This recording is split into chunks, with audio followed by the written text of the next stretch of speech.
The Tamil Academic Journal was founded in 2019, where a group of students, activists, and professionals who also value in creating a platform to produce academic research on issues concerning the Tamil community, we got together and we thought, let's create a new avenue for bringing about, not just activism, but knowledge, a platform, an accumulation of research on important issues that we, the global Tamil community, that concerns us.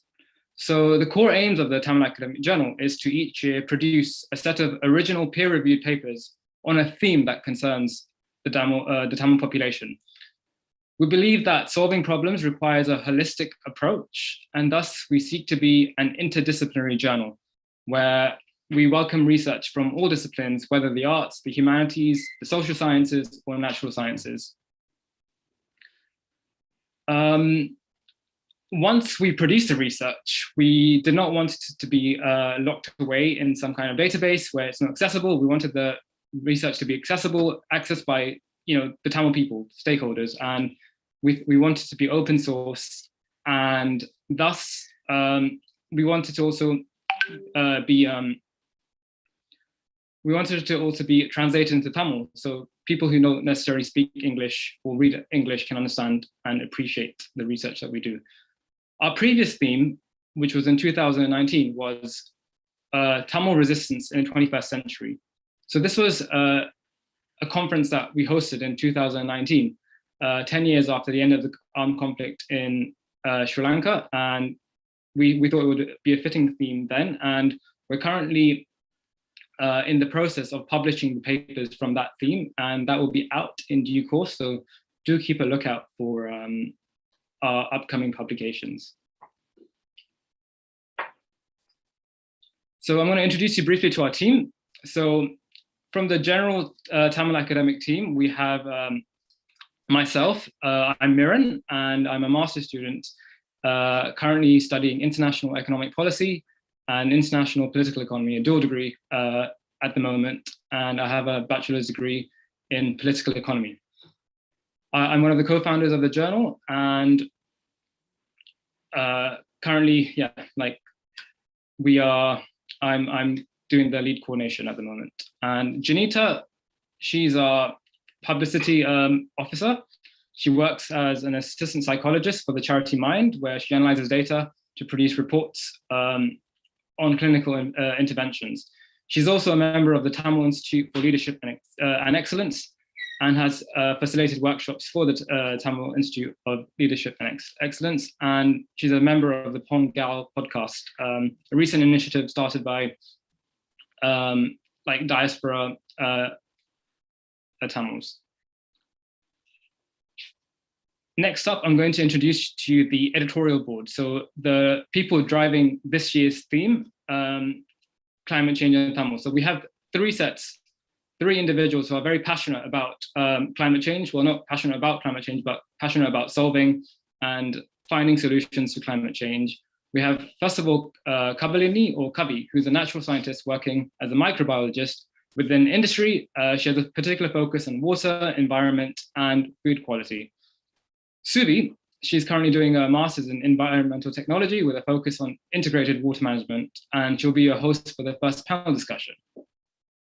Yardman is working for UK pension funds, analyzing ESG risks to investment portfolios, and he has a particular focus on climate-related risks and opportunities, and he brings the professional aspect and the industry aspect of solving climate change. Now I will hand over to Yardman to introduce to you this year's theme and why we chose climate change and Tamils. I hope you enjoy the event, and let's get started.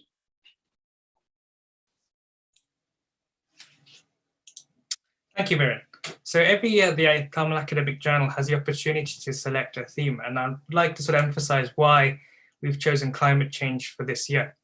And I think it's worth emphasizing, most people know that climate change and what it's caused by, such as greenhouse warming, but most people probably aren't aware of what the impacts might be towards our ancestral homeland. So we probably might know that for example, Sri Lanka and India might not fare well due to, for example, temperature, but we're probably not sure to what extent and to what time frame. And so we had that same question as well. And so what we had done was do a bit of desktop research. And one of the sort of pivotal reports for us was written by the World Bank in 2018, where they had gone through South Asia's hotspots. And what we were quite surprised to find was that Sri Lanka was perhaps one of the most worst impacted by climate change. And so, for example, from this table, what you find is that in different scenarios of how the world might go, i.e. in a climate sensitive scenario, in a carbon sensitive scenario, regardless, Sri Lanka was going to lose out relative to other countries within South Asia. And so if we go to the next slide, the World Bank goes to greater granularity in the sense that they find that certain districts, for example, the northern, northwest provinces of Sri Lanka, being the top hotspots, even within Sri Lanka. So yes, Sri Lanka is, one of the countries most disproportionately impacted by climate change, but within Sri Lanka, you find that actually the northern provinces, for example, being disproportionately impacted. And even the World Bank has identified that, again, Tamil predominant areas like the northern province are home to a large number of poor and displaced people, I guess, from the war, that where climate change will impact their ability to recover from long-term destruction and sort of limited opportunities they've had to face. So if we go to the next slide, what we find is even greater granularity at the sort of district level and the town level.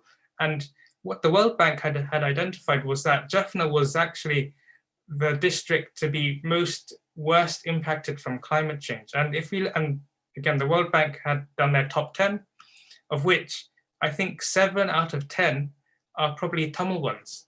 And so when we think as an academic journal and we think about what themes would add value to the community across the board, it became clear that this is already a material issue, and yet for some reason as a diaspora community, we're not doing enough research and awareness raising on what the impacts are.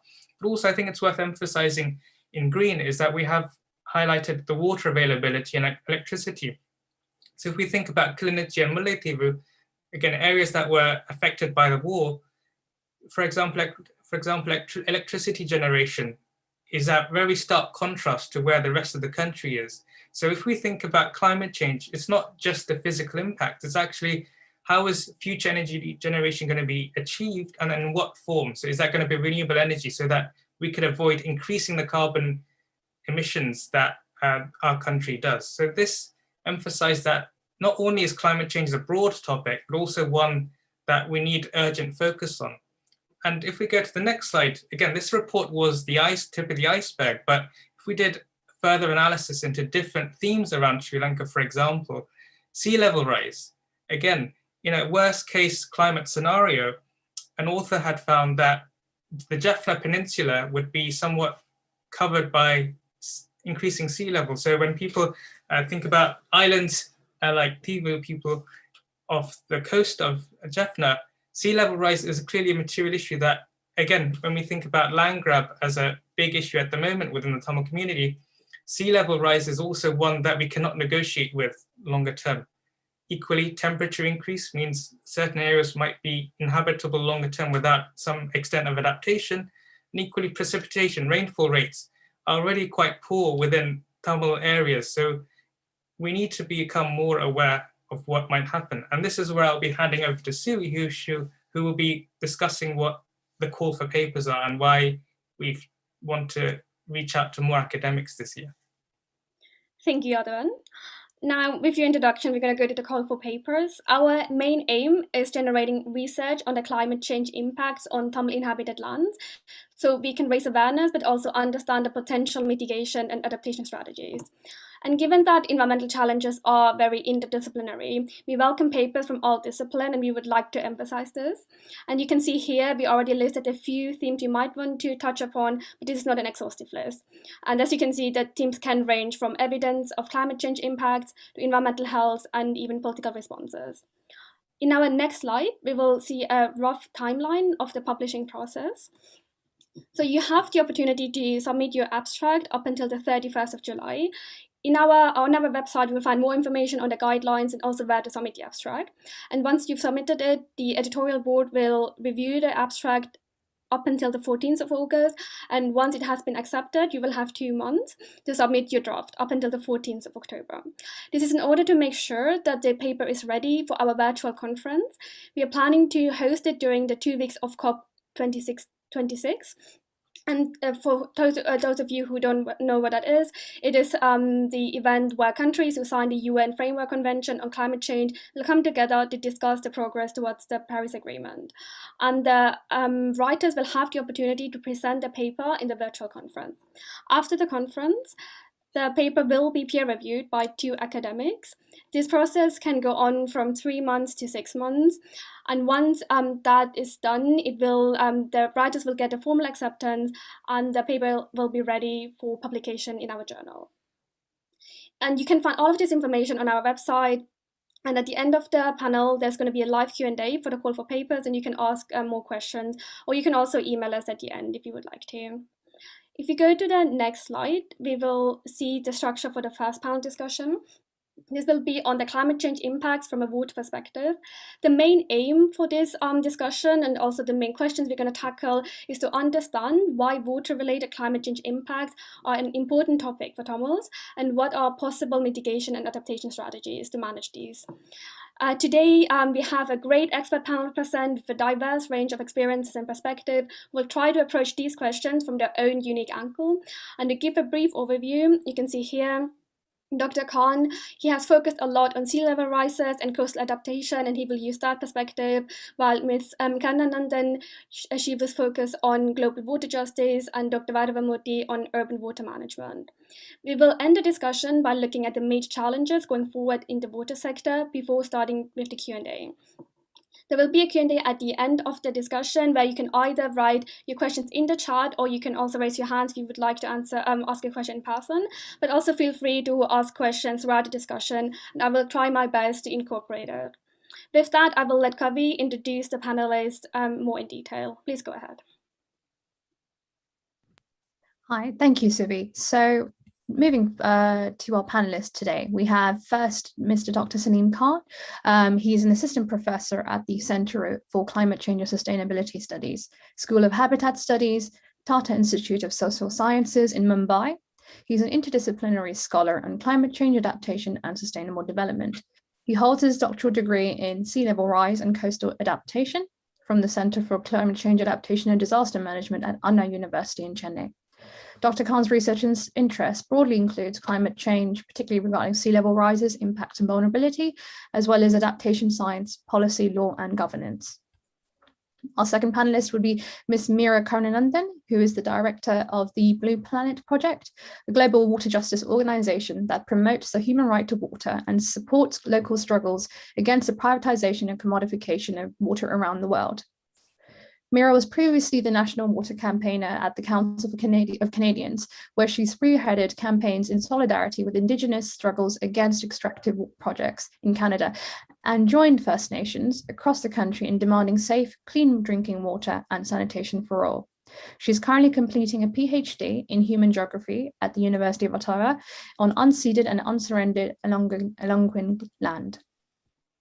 Finally, we have Dr. Kala Vaidavamurthy, who is an internationally recognized water resource management expert with a particular interest in urban water issues. He has led several urban water management projects for the EU, World Bank, African Development Bank, and DFID.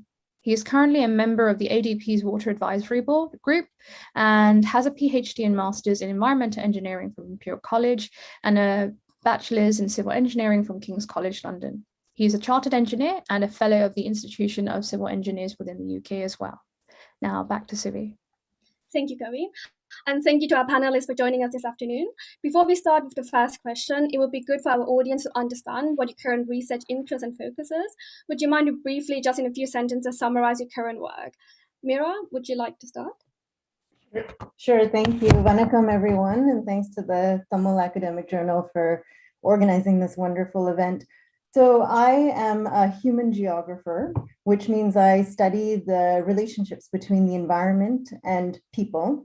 And I look at spatial patterns. So I look at what's occurring where, why things are occurring in certain areas and not in others, and how inequality, because I also work in a subfield called political ecology, which means I look at issues of inequality, I look at issues of power, and I look at the question of how water is distributed, because I focus on water. I look at the issue of how water is distributed and what factors contribute to the uneven distribution of water.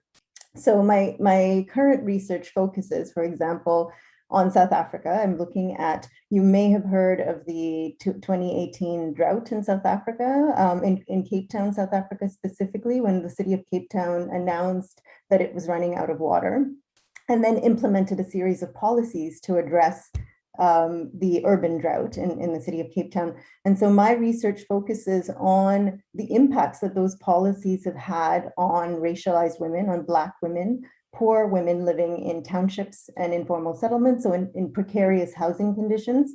And so I look at those policies critically. Why were these policies proposed? Who benefits from these policies and who loses from these policies? And what are the strategies that are coming up from people who are impacted by these policies to fight this injustice? And yeah, but also more globally, I also have looked at these issues in other parts of the world, Latin America and Asia and other parts of Africa. Thank you so much, Mira. Kala, would you like to go next? Yeah. Can you hear me? Yeah. Can you see me as well? Yeah. All right, okay. Thank you very much for the kind invitation to participate in today's event. And I particularly am grateful to Yadavan, who had been in touch with me and was quite persistent. So thank you very much for this opportunity. I'm really pleased to be here. Currently I lead a water association, the International Water Association, so I'm the head of that. So actually I don't myself undertake research, but we commission quite a lot of research. And currently the work that we are involved in, we've just started a new program called Climate Smart Utilities, which is funded with GIZ. And the activities that we're doing there is really working with utilities around the world. For example, we have Chennai Metro Water as one of the, who are on the steering committee of this particular program. But the utilities involved are from around the world. But we're really looking at how utilities are both responding to mitigation issues, so how they're reducing their overall carbon footprint, but also how they're adapting to climate change. So, how are they rethinking the way in which they use water and the way in which they reuse water? We also have quite an important initiative taking off at the moment around non-sewage sanitation. And this is, the sort of sanitation that most of the world is using. It's where, it's much more decentralized. And we have quite a large project funded by the Gates Foundation. And we're just extending that project a little bit to make it a bit bigger. But again, a lot of involvement of South Asia, but in particular sub-Saharan Africa.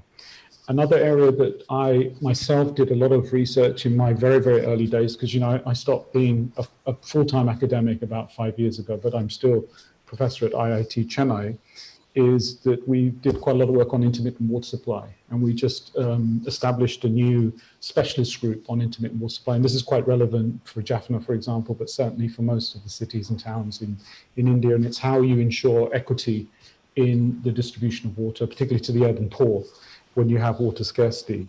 And finally, we one of the things I'm quite proud of, last year we established a COVID-19 task force with some of the top academics from around the world.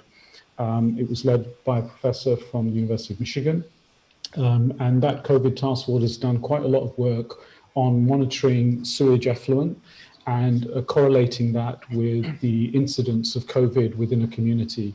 And the work has led to the potential of sewage monitoring being an early warning system for COVID, because we're able to identify COVID sort of 2 weeks in advance of people presenting at hospitals. So these are some of the research activities that we've commissioned, or my organization has commissioned in the last sort of 12 to 18 months. Thank you so much. Salim? Yeah. Can you hear me? Yeah. Like hundreds and thousands of kilometers and miles of coastal length across the planet Earth, abundant biodiversity from mangroves to corals, rich natural resource from brackish water lagoons to estuaries to sand dunes, economically important nuclear and thermal power plants, fishing harbors, factories, jetties, and ports. Very importantly, hundreds and thousands of coastal population that lives across the coast for the livelihood, including the Tamil population. But all of these resources are under the threat of just 1 meter sea level rise. Yes, it is just 1 meter sea level rise. And finding ways to adapt to the impact of sea level rise is an urgent call. It warrants urgent attention across the global earth. And this is me, Salim Khan, who works on these issues on impact of climate change in general and sea level rise in particular.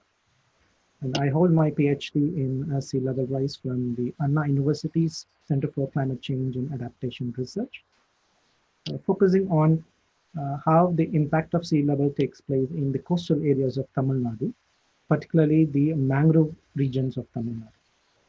Then I continued my research as the postdoctoral fellow at the Earth Institute in Columbia University in the city of New York as a Fulbright scholar.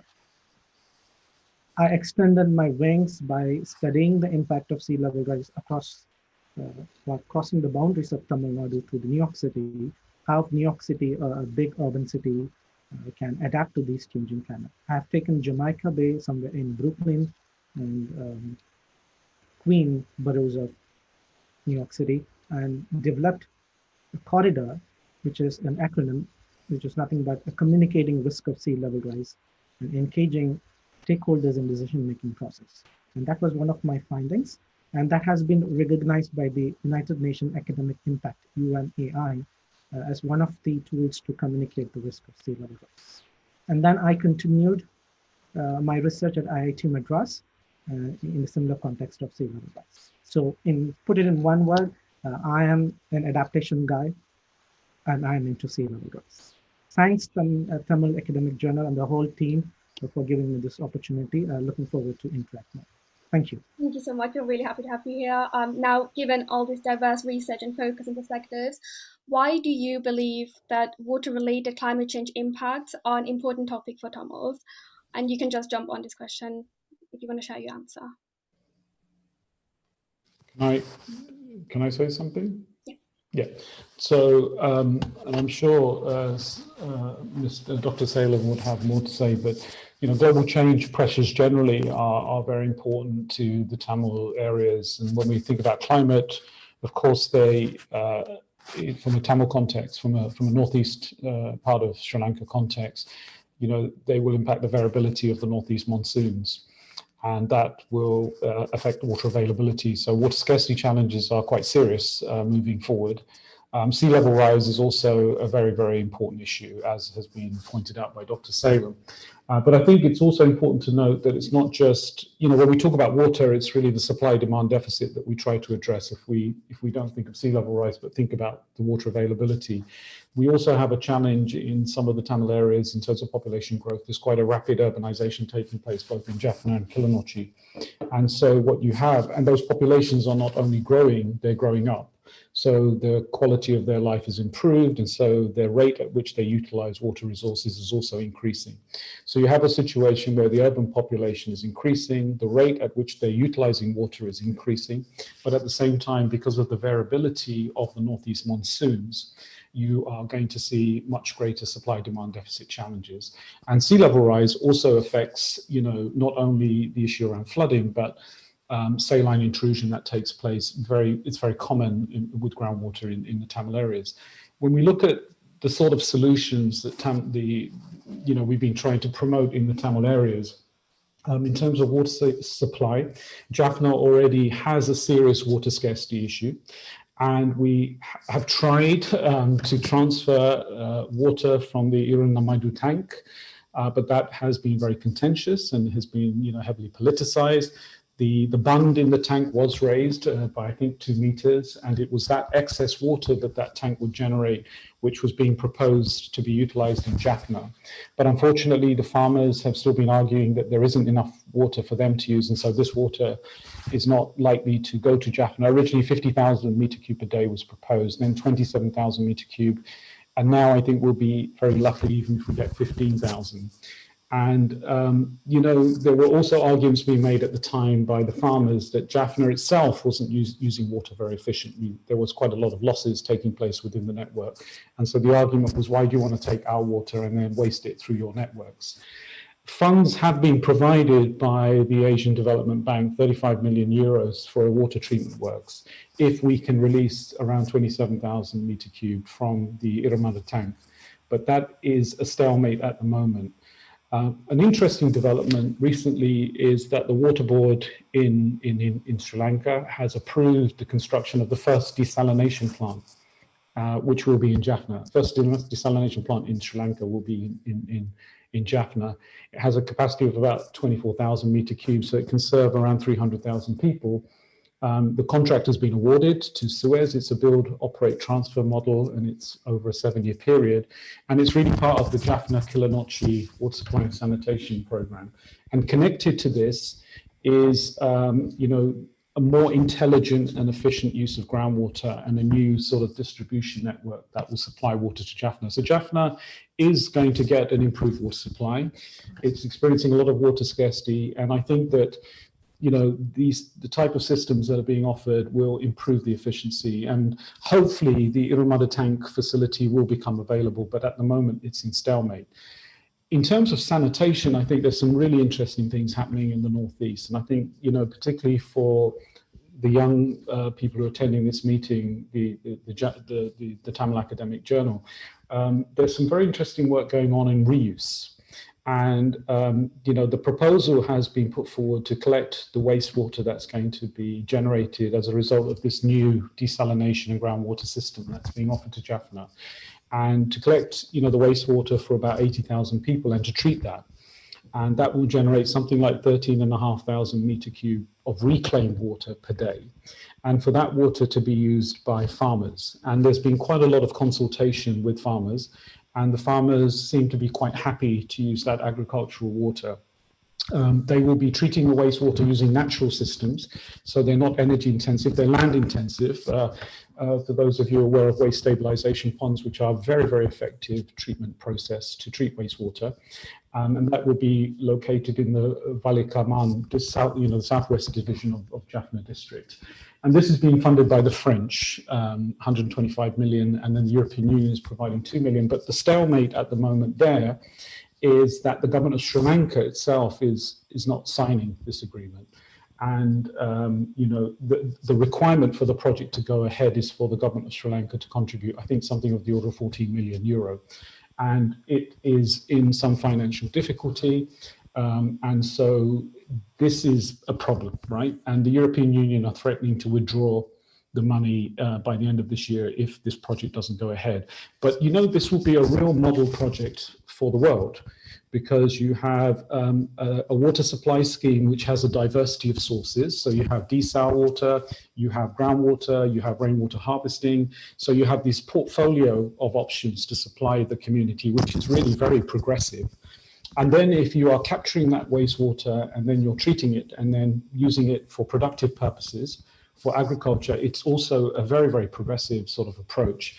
And it will be one of the leading solutions, I think, in the world, and will certainly help the North area in terms of some of the water scarcity issues. I think that it's quite an exciting time, but of course, you know, there's a lot of politics here and there's a lot of challenges moving forward. The final thing that I would say is that a large portion of the wastewater that's being generated in the Tamil areas is through non-sewered sanitation. It's on-site, you know, septic tanks. And if you take Jaffna, for example, Jaffna has a high groundwater table. And a lot of the waste from the septic tanks is being disposed of to the environment, and that pollutes the groundwater table.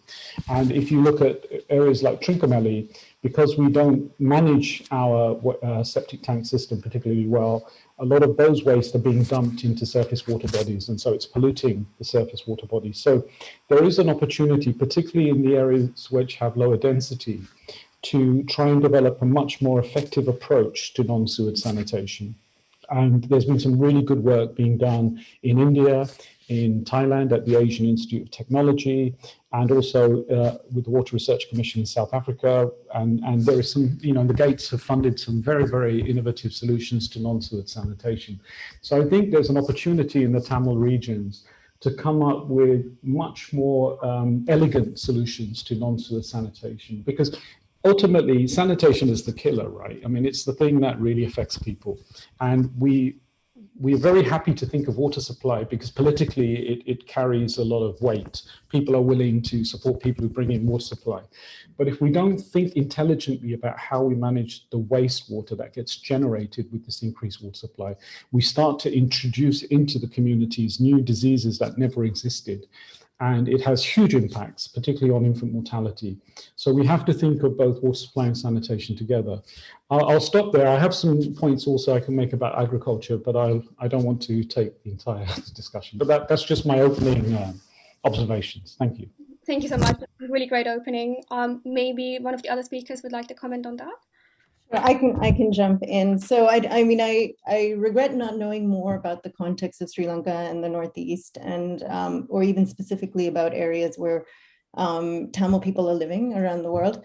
But I can speak, so I can't speak to the specifics of what Dr. Vaidamurthy just raised, but I can speak more generally to the kinds of politics that are driving demand and supply. So I do think it is important for us to look at these questions politically, to look at the kinds of policies and the global factors that drive supply and demand. And those factors are never just local. So if you look at why there's scarcity in a place like Cape Town, why there might be scarcity in the Northeast, in India, in Chennai, in Tamil Nadu, in Karnataka, those are driven, the scarcity is also driven by demand that's global. So you've got multinational corporations operating in those places. You've got, and you might have heard of the big wars around Coca-Cola and Pepsi and Unilever in southern India, where water resources have been polluted, over extracted, and we do need to look at the policies that have allowed corporations to go into these areas and extract excessive amounts of water. And so these, and the trade policies that have given tremendous rights to corporations. We have to look at the investment treaties that have given rights to corporations, investment treaties which are known as corporate bills of rights, right? Where corporations have more rights within local watersheds often than local people. And so this is why you've seen huge movements of farmers and small community groups who fought back against corporations like Coca-Cola and Unilever, around the world. And this is happening just as much in Canada. We had a big fight against Nestle as it is in the global South. And so one thing, when we look at water, it is important, or when we look at how water is distributed, who has access to water and who doesn't have access to water, it's important to remember that these decisions are not just natural, that this is not just naturally occurring phenomena, this is not just biophysical phenomena, that this is also social and political phenomena with tremendous social impacts. So we should always look at it from a perspective of how are most impacted people going to be affected by whatever set of policies.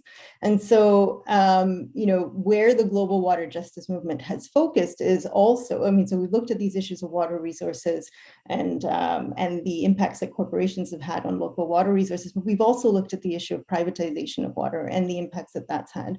So amongst the set of solutions that Dr. Vaidamurthy just raised, where I would see some alarm bells are around the contract with Suez. So look, I don't have time within the context of this panel to get into it, but look up the fights against Suez around the world, where private water companies have come in. We've seen rates go up because there's a profit that needs to be made, right? So around the world, most water and sanitation is run by the public sector, by governments, and for sure, they have not always done a perfect job of doing this. There are big problems, but when the private sector has come in, tariffs have gone up, they need to make a profit. So it's sort of basic. When it's provided on a for-profit basis, it becomes more expensive for local communities. And in poor countries, it becomes often unaffordable for poor communities.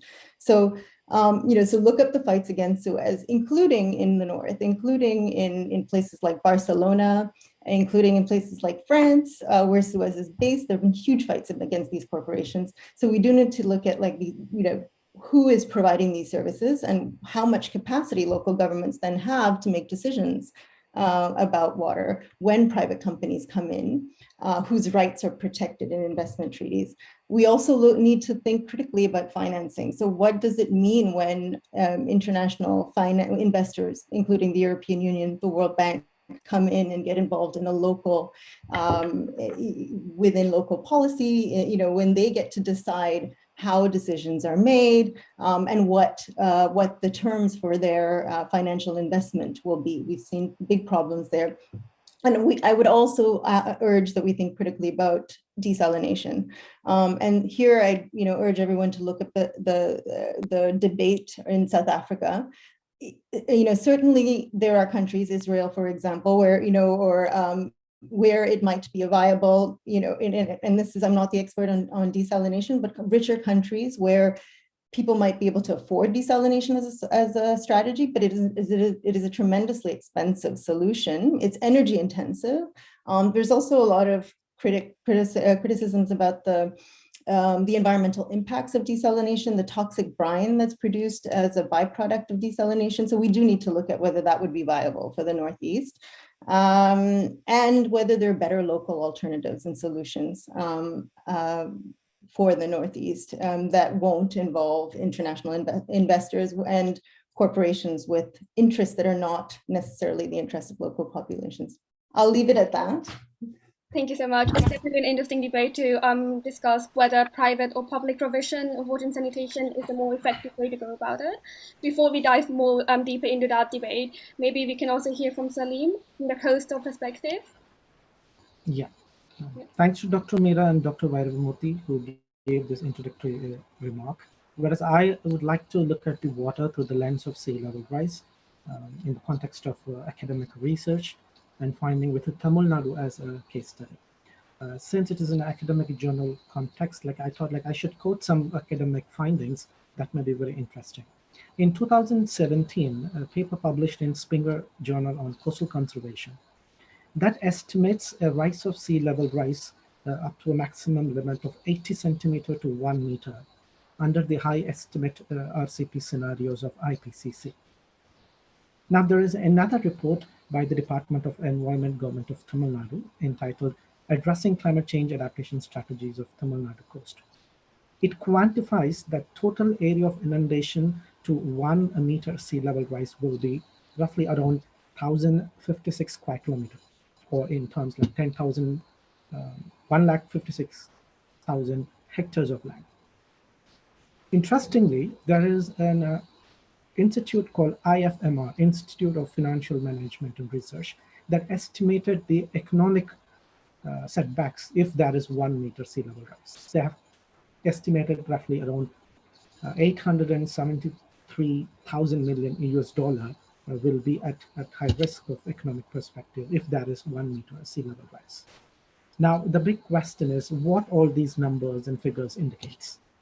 It says there's something that's happening in the coastal region, in this case of Tamil Nadu, which the place where Tamil lives. The people, the community, their livelihood all interlinked. Now, the impact of sea level rise varies. For example, inundation of the low-lying coastal area due to frequent storm surges, which are the short term, or a permanent rising sea level, which are the long term. And there may be a coastal soil erosion. But very importantly, in this context, intrusion of salt water in the coastal area that leads to demand of potable water to drink and even to carry out any coastal agricultural and farming activities. Now, this is a threat that we have identified that has been scientifically proven and given some kind of input to us. Whereas in a paper in 2016 by the International Journal of Global Warming, identified Villupuram and Thanjavur districts of Tamil Nadu are highly vulnerable to groundwater resources in the changing climate scenario. Like how we say Jaffna, Kilinochi, and Mullaitivu. In Tamil Nadu, Villupuram and Thanjavur districts are at high risk to the groundwater to the lens of climate change. That is the compound effect of temperature, precipitation, very importantly, the sea level rise through saltwater intrusion. Whereas Kadalur and Kanchipuram districts follows the next. Now, interestingly, all these are the belt from the Kaveri Delta, where Tanjavur considered as the rice bowl of Tamil Nadu. So if there is a rise in sea level of 1 meter, there may be a saltwater intrusion, which in turn affect the coastal agriculture. If you go across the coast of Tamil Nadu, you find number of paddy fields. So you find groundnuts there. So all these local farmers who depend on these agricultural products for the livelihood, by earning the money, and we as the Tamil people across the state depend on this rice bowl for our food and our day-to-day activities. Now, the saltwater intrusion is the biggest challenge. Whereas if you take it Chennai, the South Chennai from somewhere in Adyar, Basin Nagar, and Thiruvanmiyur, these are little popular areas there. Now, the market value of these areas are less when compared, but it is in a East Coast road, very serenic beach front. But the market value of these areas are less when compared to the parallel road of called OMR, Old Mahabalipuram Road. One of the main reasons may be due to the potability of the water. The groundwater in that area is very salty.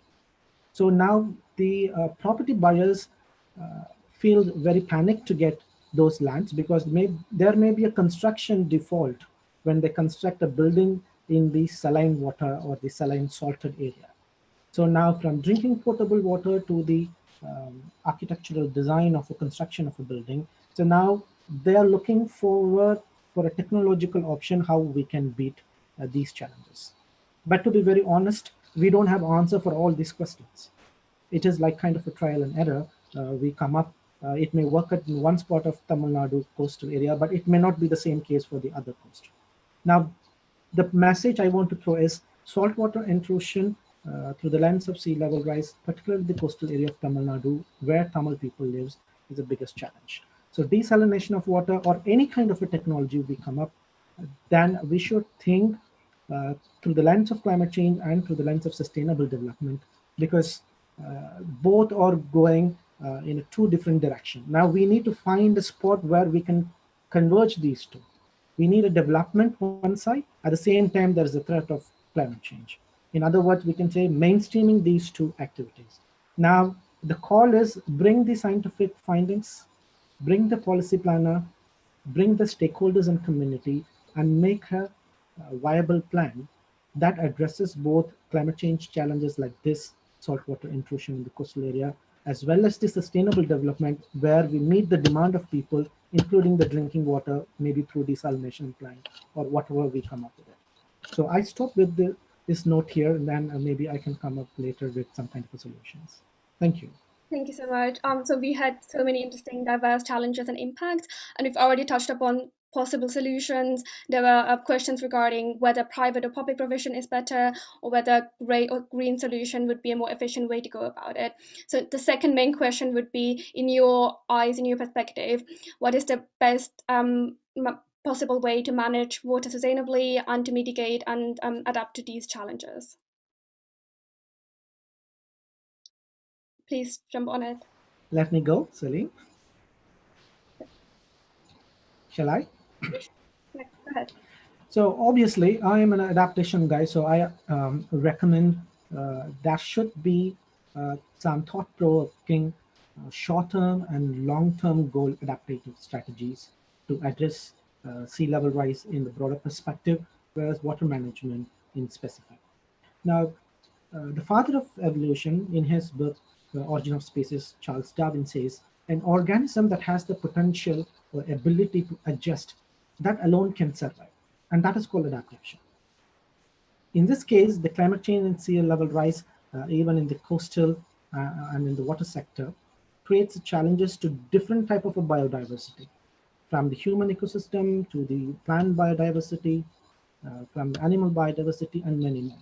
All these are somewhere connected with water. That's the saying, like water, water everywhere, but not a drop to drink. Now, this water slogan is not only for human being as well as the entire ecosystem. So now we need an integrated approach of ecosystem and community-based adaptation, in particular, where we can meet these kind of demands And very importantly, we need to involve the local communities in decision-making process. There are a number of adaptation strategies that are available, but they may be specific to a particular location or a particular context that we need to investigate case by case. Examples of strategies like prevention of over-extraction of groundwater in the coastal region, using hydrological or engineering techniques for preventing the saltwater intrusion into the land, water harvesting techniques, which are much more efficient, where we can manage water resources. Now, there are new concepts like biosaline agriculture, floating agriculture, salt-tolerant crop varieties. These are some of the new thought of thinking that comes into the picture in the terms of adaptation for the short term and as well as the long-term plan of sea level rise and saltwater intrusion.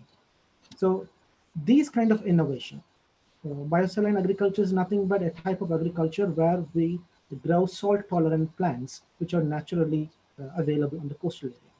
So still people can cultivate those plants and make their livelihood by selling those things for fruit salads or vegetables. Floating agriculture is another concept which is very popular in Bangladesh, where the low-lying area is inundated by salt water. So the agriculture is not growing there. So they come up with a new technique called floating agriculture, where they use the coconut coir to make a bund, allow the plants that can grow on the water. So that is another way, maybe. Salt-tolerant crops, now using genetic engineering and modern techniques, how we can use or transfer the saline-tolerant crop, for example, from mangroves. Mangroves have the ability to grow in the saline area. We can take that salt and put it in the paddy and then make a new variety, which is salt-tolerant. So these are some of the issues that directly connected with the saltwater intrusion, which in turn where the water perspective revolves around. So one line to conclude, we need to have an integrated ecosystem and community-based adaptation strategies. That strategies may vary from high-end technology to a simple community participation, but that is warranted at this point of time. Thank you. Thank you. I can go next. I think one thing that's really important as we deal with shrinking resources within the context of climate change, water supply, freshwater resources drying up around the world, we should remember the words of Mahatma Gandhi, who said, "We have enough in the world to meet human need, but we don't have enough to meet human greed." So we need strategies that take greed out of the equation, because if we've seen our planet kind of lose control, if we've seen our planet move into a place where there is such incredible demand placed beyond the capacity of the planet, beyond the carrying capacity of the planet, it has to do not just with the number of people living on the planet, but the systems on the planet that are extracting more than the planet can provide, right? So we need to question those systems and we need to change those systems. And this is why movements of young people are rising up around the world to say we need system change, to which, not climate change. And so in the water sector, what that looks like, and I can't get into all of the different wonderful strategies, we should continue this conversation, but one, it's to take profit out of the equation. And there have been incredible movements around the world fighting the privatization of water, and there have been tremendous victories in these movements. So in the last 15 years, 235 or 15 to 20 years now, more than 235 communities have taken water back into public hands. They've kicked out private corporations like Suez and Veolia. And there was a big attempt, you might have followed in the UK, to renationalize water as well. The Corbyn campaign worked hard to try and renationalize water. And I think that desire is still there because we've seen the disastrous impacts of water privatization in the world. And I posted in the chat some organizations you can look up who've been doing incredible research on this issue: the Transnational Institute, based in the Netherlands, Public Service Research Institute, Public Service International, Research Unit, looking at it in the UK. but also looking globally around the world at the impacts of privatization. So I would urge you to look those resources up. And the other is that we need knowledge in the public domain. Dr. Salim talked about, there are so many questions we don't have answers to, so much research that needs to be done. And that knowledge, that research needs to be publicly funded. It needs to be in the public domain. What happens when that kind of knowledge, when that science is, well, it's often actually publicly funded. If you look at the question of look at how vaccinations have, the whole COVID vaccine, right? Publicly funded, but provided by multinational big private corporations. And what does that mean? It means that knowledge is trapped in patents. We can't access it. And it's created this global apartheid where people in the global south, countries who can't pay for these expensive vaccines, don't have the knowledge. It's not open to everybody, even though it's publicly funded, which to me is criminal. So we need knowledge. We need solutions that stay in the public domain, because often this knowledge is produced by public research. It's produced by our taxpayer money. But corporations get to trap it into these patents and then extract more and more and more profit.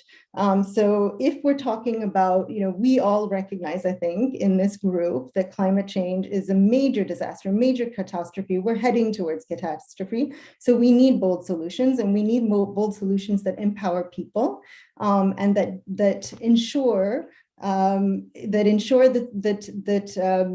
water and resources are distributed equitably. There's a really good question in the chat. Maybe we can discuss it later as well, around colonialism and what are the links to colonialism. What we've seen is that historical inequalities are exacerbated through solutions that come out of private sector engagement, and that are protected by trade agreements and patent agreements and so on. So in order to shift that, we need big shifts, and we need to reclaim control.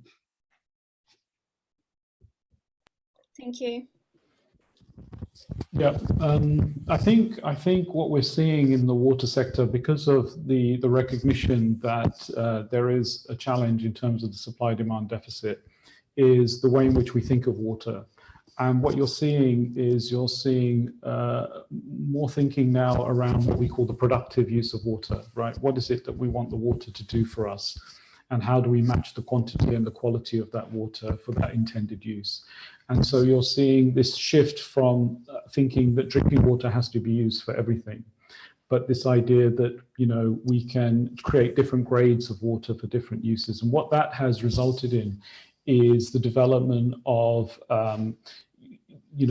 much more innovation in reuse and also modifications and regulations that allow different grades of water to be used. So also the outcome of this is that it shifted the emphasis from investments in infrastructure to more investments in efficiency gains within your system. So if, for example, I've got a growing population and I need increased drinking water, the question will be, should I extract water from afar and bring it to the community to meet that growing need? Or can I release high quality drinking water through leakage reduction and demand management and water conservation type measures?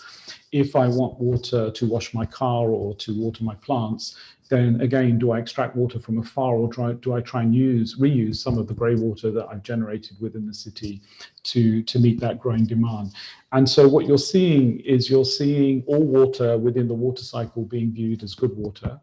It's just waters of different grades. And the idea is, how do we match these different grades of water for different uses? And this is a very progressive way, right? Because in the past, we only used drinking water for everything. We used water once and then we threw it away. And historically, as was pointed out earlier, when we designed our systems, they were designed at a time when, we thought population was going to remain relatively small. We felt the environment was relatively benign. And we also felt that the quantities of water would be endless, right? And so we designed systems which actually we wouldn't design them in the same way again, right? If we were to start from scratch, we wouldn't build our systems the way we built them. And I think there are opportunities, particularly because, towns like Kilinochchi are emerging, they're emerging areas. There is really opportunities to rethink the way in which they design their systems so that they can use water more efficiently. And connected to that, what you see, particularly in the international water sector, is the way in which we view wastes. So we view waste much more as a resource now rather than as a burden. and we try to extract value from those waste streams. And of course, you know, the wastes have sort of 99 point something% water, but they also have nutrients. They also have calorific value that allows us to generate energy. So you're seeing a lot of innovation around how to, you know, effectively utilize some of the waste streams to generate some value and also potentially create some financial income so that we can sustain the water supply system. And the biggest challenge we faced in most developing countries is around the wastewater and sanitation part of the chain. And we just don't have enough resources to sustain that. And so, you know, by generating some value, it's still very much in the early R&D stages, this whole idea of resource recovery. But I think that offers opportunities. I think these are some of the innovations that you see. And you know, just earlier there was a comment made about desalination, all that. Of course, these are not technologies that you would embark on as your first solution. I mean, in a place like Jaffna, right, where, you know, groundwater has been heavily over-extracted, there is no surface water available. You know, discussions about transferring water from Irumada tank to Jaffna has, you know, ended up in a stalemate. You can't allow people not to be without water, right? And particularly if you have a growing population. The cost of desal, I mean, desal was, you know, the very traditional view was that it's very expensive. The cost has come down quite drastically. A lot of technology, particularly in terms of more efficient membrane technologies, is being deployed to make it more cost effective. And also the use of renewable energy to support the production of water from desal is being utilized. So I think that, you know, desal will become a very serious element of the portfolio of water sources we have, but it will always be viewed as, you know, a marginal use, right? It's something that when you don't have water, you go to. I think in relation to, there was also an interesting point about financing. And when you look at, you know, utilities around the world, right, they have sort of three sources of non-repayable finances: tariffs, taxes, and transfers, right?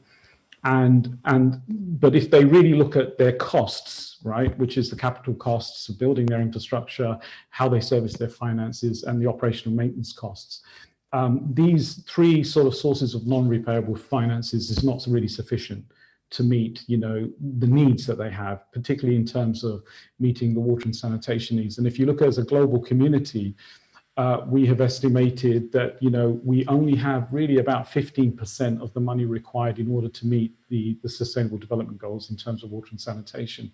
And so, you know, always countries have depended on a large part for concessional financing, which comes from the IFIs.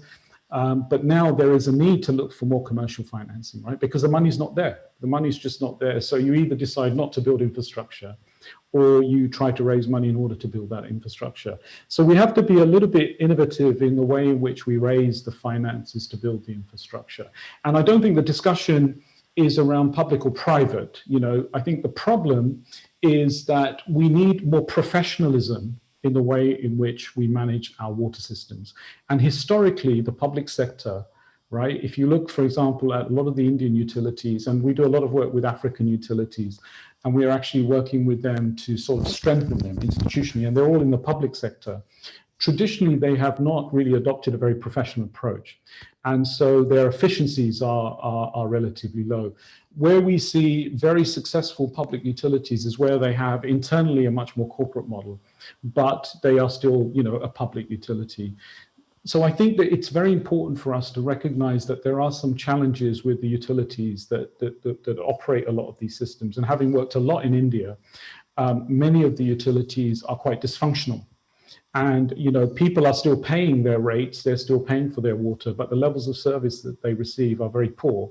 And if you look at, for example, we've done a lot of work on intermittent water supply, and most Indian cities operate intermittent water supplies. There's a very strong correlation. The Asian Development Bank has done quite a lot of research on this, between water losses and the degree of intermittency. So what you have is you have a system which, doesn't have enough water, but at the same time loses nearly 60 to 70% of the water in transit, right? And that's because the utility doesn't have the capacity to maintain its infrastructure. They don't put enough money behind that. And so we have to try and think about how we address that, right? And wishing it away is not the way in which you do it. You have to think of very practical solutions. And so, you know, trying to improve the overall and of the capacity of these utilities to deliver good services, I think is very, very important. I'm not someone who supports private sector at all, but I do think that there needs to be a lot of work in trying to strengthen the capacity of our utilities. And I must say, Sri Lanka actually does have, one of the best, the National Water and Sewage Corporation in Sri Lanka is actually not too bad. But if you look at other countries in the South, particularly in Sub-Saharan Africa and in parts of South Asia, the performance of these utilities generally are quite poor. Thank you so much. I think Mira would like to comment on that. I just want to address that question. I mean, it's really hard to get into all the details of what we need to look at when we make such arguments, but progressive taxation is the most equitable way to provide public services. And we have this. We have this in Canada. We have this in most countries of the global north, right? I think it's problematic to say that countries in the South don't deserve it or don't have the capacity for it. We have to look at what has made it such that countries in the global South don't have the tax base and don't have the capacity to build the kind of public financing base that they need for public service. But with respect, not look at the history of structural adjustment programs. But with respect, right? Most of the European countries, if you look at the UK, it built most of its infrastructure when it was a colonial power, right? The money that it used to build a lot of its infrastructure was when it had money coming from other sources, right? Well, no, hold it, let me finish. And now... No, but you didn't let me finish. You didn't let me I know, but I just want to make this point. Now it has money, right? It has money to service its infrastructure through collection, right? In developing countries, we have a huge need for capital investment, right? And the equation just doesn't work, right? In terms of the revenue that you can generate from your tariffs, from your transfers, and from your taxes in order for that huge investment. And I agree with you completely about the World Bank and structural readjustment. So I don't support anything that the World Bank did, historically, but they have learned a lot. They had their fingers burnt. Where we are today has to do with those histories of colonialism in the global South, the World Bank and structural adjustment, but that continues. The World Bank continues structural adjustment in other ways. Right now, it's putting pressure on South Africa to eliminate the fund that it has provided for workers who've lost their jobs during the crisis. Sure. So, and I don't agree with that. I think it's completely I'm sure you don't, but this is why we have to look at what has caused, what has created this context where governments in the global South don't have the taxation capacity, and what can we do? I mean, I do think tax justice, debt justice are both important in addressing this problem. We can't just come in with more of more privatization and more private. No. Privatization is not the solution. The question is how do you improve the capacity of the utilities, which neglect the service. Now I know very good African utilities which are public that provide a very, very good service, right? But they have internally a corporate model. They're also facing pressure to privatize. I mean, I support in Ghana and Nigeria and Lagos. In Ghana, it was a complete failure, right? I was there when the Ghana Water Company was taken over by the Dutch and by Rand Water. Complete failure. It was renationalized. In Uganda, I did a lot of work with Uganda. The French were there. They messed it up completely. Exactly. It was renationalized, right? Exactly. So but they have in Uganda. The national NWSC has an excellent operation, and it's a public utility, but it runs a corporate model internally, right? Okay. And so we need more professionalism in the way in which we run our public services. So let's just say, okay, one solution we might agree on then is there's a growing move for public-public partnership. So to get good public utilities to partner with utilities elsewhere who are struggling and to provide solutions that stay within the public sector. So we don't need to introduce profit into the model. Can we maybe agree on that? Okay. I agree with you completely. Water is a human right, and it shouldn't be profited on, right? I completely agree. My biggest problem, and I tell you, this is a headache because I really struggle, right? When I go and work a lot with Indian utilities, and also African utilities, I must say, there are some really stellar ones, right? Like Uganda for me is a great model.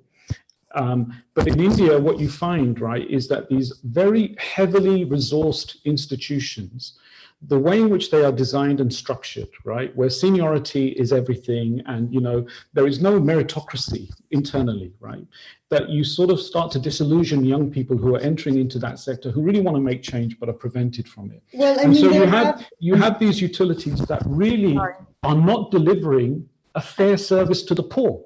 And so right? we need to build Sorry, capacity. apologies. I think there have been some interesting initiatives in India, including I just want to just remind, sorry, I know this is it's a great and heated debate, but I just want to remind everybody, I love it. This is exactly the conversations we need to be having, but it's also important to, just remind you guys, please try to wait for everybody to finish what they're saying and then continue. And we have 7 minutes to go as well, just give a mind of time for the panel. Maybe on that note, we could ask each of the panelists to give like a 30-second takeaway message, and this way, Kala and Mira, you could also wrap up your arguments in a 30 seconds takeaway. Mira, you want to kick off? I mean, sure. I mean, my takeaway is we've provided some basic information here, and I would encourage people to look at these issues critically, to look up some of the resources that I've shared in the chat. There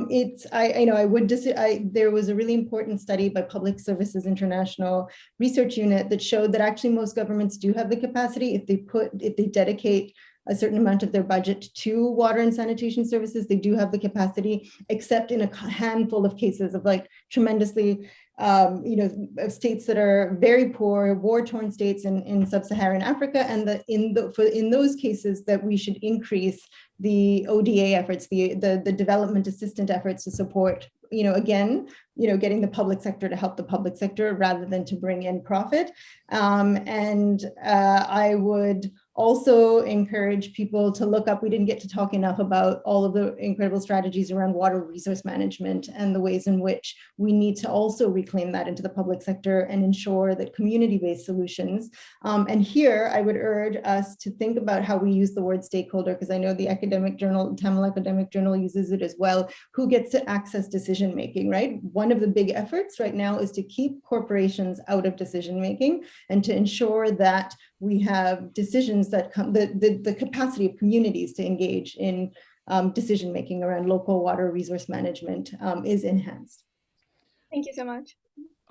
Yeah, I would like to say that I think in the northeast of the north and the east of Sri Lanka, the Tamil areas, there is really a huge opportunity for us to reimagine the way in which we use water, the way in which we reuse water. I think understanding the balance of competing water needs, we didn't touch too much on agriculture, but agriculture is highly inefficient in the north and the east. And, there's opportunities for crop diversification, more efficient and precise sort of agricultural practices. I think that there is really a great opportunity for us with the emergence of some of these new approaches that are emerging for, both Jaffna, Kilinochchi, Trincomalee to become sort of model areas in which water is really used in a very sustainable and sort of intelligent way. I think that we do need as a society, and I come from Sri Lanka, right? We need to self-reflect a little bit, and we need to call out inefficiencies when we see it, right? And I must say that I think that the intellectual capacity is really huge in most of these countries I work in, particularly in sub-Saharan Africa and in Asia. But the political sort of interference doesn't allow some of these utilities to evolve in the way that they should, And so I do think that we need to find a good model. And I agree, the public model is the preferred model, without question, right? But the public servants have to be accountable, right? And they have to want to deliver a highly efficient and effective service, because it's taxpayers' money that they're using, right? And in places I work, in Kerala, even when people don't get water for 3 or 4 days a week, they still pay their rates, religiously, right? Because they don't want to breach those sorts of things. And so we need to feel a greater responsibility to the societies, because invariably it's the urban poor that always pay more for water, right? When they are the ones who get the worst water supply and the worst sanitation, and they bring in these dodgy private vendors to come in who, sell them bottled water and sort of desludge their tanks in a very ad hoc way. They suffer, right? So I do think that we need to sort of reflect, right? And the only thing I would finish off is, particularly for the Tamil Academic Journal, we need much stronger evidence base for the North and the East, then there needs to be much more data collected around some of the issues that we've discussed. And there were some questions about, gender. And there are lots of problems, with the feminization of agriculture that we see in many of these areas, right? And also the disparity in terms of women and the time they spent and young people collecting water and dealing with some of the health aspects of poor sanitation. So I think we need to get much more data on these issues. And I would encourage all of you to think about how we can collect that data, how we can develop some modeling approaches that allows us to be much more precise in the way in which we develop responses moving forward, but huge opportunities in the Northeast. Thank you so much. And Salim, what would you take away message be for the audience? Some of the take-home messages from my end, I would like to take it from Dr. Vaidavamurthy. We need to do a lot of research. There's a lot of research gap that is there, and we need to augment intensive research in this context of water resource management, in particular the climate change in the broader picture. For example, for developing countries like India, downscaling the climate model at the local level to, for example, for 25 kilometers is a big task. That is the case for even Sri Lanka or many of these small island countries. So that gives your future projection of changing climate, but downscaling at the local level for your water management policy, without those data, you can't do it for the future plan. So we need to augment the research in that context. And also the cadastral level impact and vulnerability assessment is required. Again, there's a lot of data gap in that. If you want to do a vulnerability assessment, for example, a LiDAR data, which are very high resolution satellite images that required to map your water resources, even by doing SWOT analysis or whatever you do it. So we need to have a cadastral level planning and of the impact and vulnerability assessment. And third, importantly, the micro level planning. Once you get all these data and do your assessment, you'll get a broader picture, the vulnerability of the areas and the resources, in this case, water resources. And micro level planning is required. That's where the integration of, as Dr. Meera said, the community participation is very, very essential. So when we bring all the stakeholders together, public, private, as well as the government sector and the non-governmental sector. So we need that holistic approach. We need to lay some common ground where we bring all together and take some strong decisions. Above all, a political will. That is the Dr. Vaidavamurthy were pointing out. There cannot be a one-fit model for everywhere and everybody. The model we need to tailor according to the location specific or the issue specific. But we need to have a strong political will and commitment of the people. No matter it is a public partnership or a private partnership or a public-private partnership, whatever you choose it. But we need to have that strong interconnection between all these dimensions. And that's my take-home messages. Thank you so much. Now we can officially start the Q&A. We've had many interesting questions coming in. I will pick out a few of them, and obviously if some of the audience members would like to ask a question in person, please raise your hand and I will ask you to unmute yourself. One of the questions was already touched upon by Meera. What was the role of colonialism in the manifestation of climate inequality faced by Tamils? And what is the role of climate reparations in achieving climate justice for Tamils living in the most affected areas? Please jump on it, whoever wants to answer the question. Well, maybe I'll let others speak to the specifics of areas where Tamils live, because my research on this question has been in South Africa, looking historically at what colonialism and apartheid have done to exacerbate inequality and why we are in a situation today that is very challenging for South African utilities and local governments, that redistribution is very difficult in a context where very bold measures are not taken to address historical inequalities. So in South Africa, you have, even prior to apartheid, the colonial systems of the British and the Dutch, which ensured water resources were provided, or were, water laws were brought in to protect the rights of white farmers and landowners. And so that's still the case in South Africa, where big agriculture has access to most of the water resources. And then you have industry polluting water resources and also with access to water rights. And so South African utilities then are faced with having to provide water to a growing population, but without, and that's where they need expensive strategies, because they need water augmentation strategies that are really expensive in a context where water resources have not been redistributed or taken away, expropriated from those who illegitimately held these rights, right, because of their historical powers granted by the apartheid system. So, so you've got that. So you've got these utilities, local governments who don't have the financial capacity because of that to implement very, very expensive strategies to find water where there is no water because they're not able to reclaim it.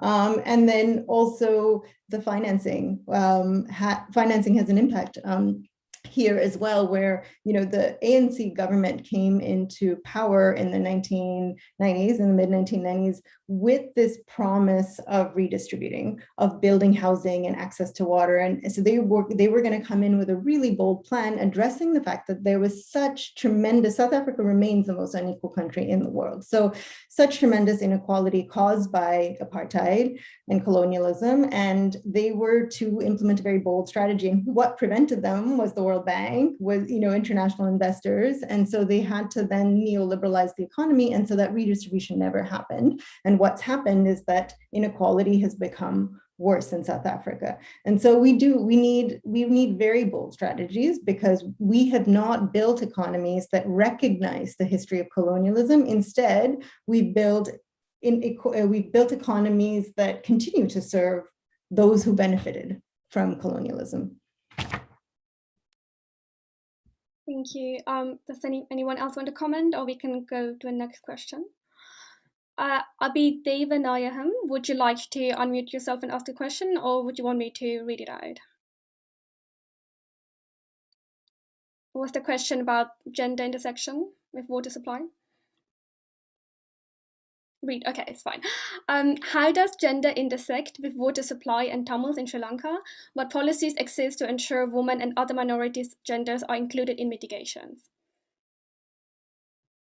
Yes, Mira? Sorry, was somebody else? I mean, again, I can't speak to the specifics of Tamils in Sri Lanka, so perhaps someone else can comment on that, and I can speak more broadly otherwise about gender inequality. I'm sorry, even I don't have much references with Sri Lanka. Please do excuse from my end. Yeah, also, I mean, I think gender more broadly we can discuss, but I'm not sure specifically in relation to the situation in Sri Lanka. I mean, of course, we do have a disproportionate amount of, because of what happened during the war, the responsibility for both agriculture and for water management does form disproportionately on females, particularly in the Northeast. And you see that. And so a lot of the activities around the design of local rural water schemes, etc., women's involvement is really the critical one. And feminization of agriculture is not only there in the Northeast, but all over India, Nepal, and places like that, because the men are moving to the urban areas to carry out, to earn money. So the agricultural work sort of ends up, with the women in those communities, and they are not really provided with sufficient power. They're disenfranchised. So access to the markets, access to the purchase of things like fertilizers, and even being, having their voice heard in water user associations, etc., is not always there because of this gender problem. And so, those sorts of issues are slowly starting to be recognized and being addressed, but they are serious issues that you find in agricultural areas. So, I mean, just to add to that, and I agree, I think there's a lot of development literature out there that looks at how women are impacted when there's insufficient access to water, right? Women are responsible for household work relating to water, provision of water, cooking food, cleaning, all of that. So, when women have to go out and get water, fetch water, this increases their burden of labor. In the agricultural sector, I would add that one of the problematic so this is where commercialization of the model, integrated water resource management, even where strategies of emphasizing what they call higher value use of water. So, where water resources are scarce, then you've got an emphasis on commercial use of water because that contributes more to the local economy. However, women are involved. Tend to be small farmers, are also involved in subsistence economies, and so those women then are left out of. They're not given the access that they need to provide, or through their subsistence agriculture and so on, or access to continue to engage in subsistence agriculture and access water, and even in decision making, as previously pointed out. Thank you so much. Just to highlight, these two questions are quite interesting, also for a paper, in case anyone from our participant is considering writing for us. Definitely take notes on these questions as well. We have another question from Shalini. Would you like to ask this in person, or do you want me to read it out?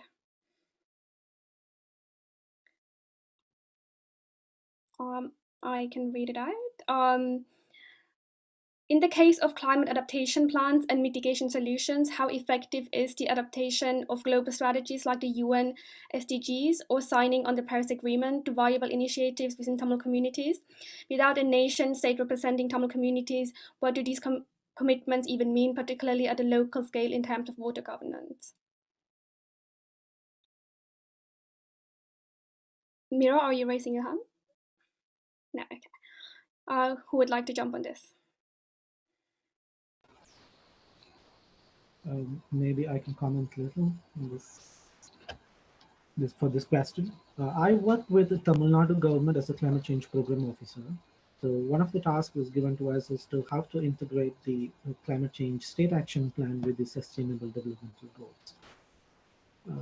Tamil Nadu as a state, we have a voice, because that's the only state that I've come across titled as Tamil Nadu.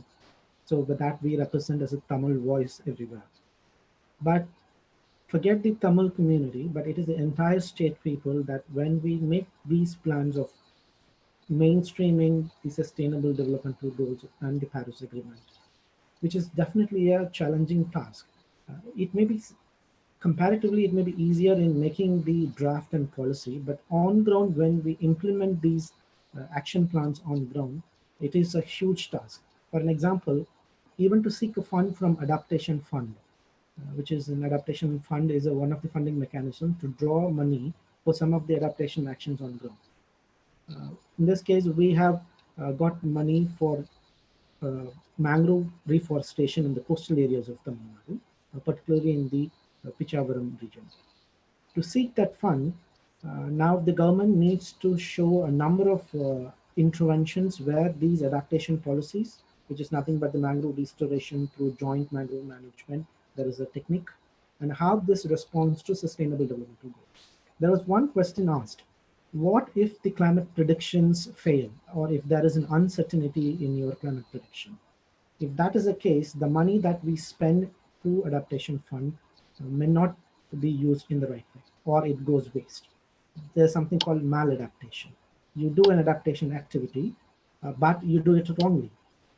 So there is a question asking if the prediction goes wrong, then what is the point of investing such money? Then we need to answer in such a way that though it is not responding, in case if the prediction goes wrong and it is not responding to adaptation fund, but it still answers to sustainable developmental goals. For example, if you regenerate mangroves in the context of sea level rise for a longer term, but if the sea level is not happening, but still the people who live in that area depend on mangrove for their everyday livelihood through fisheries.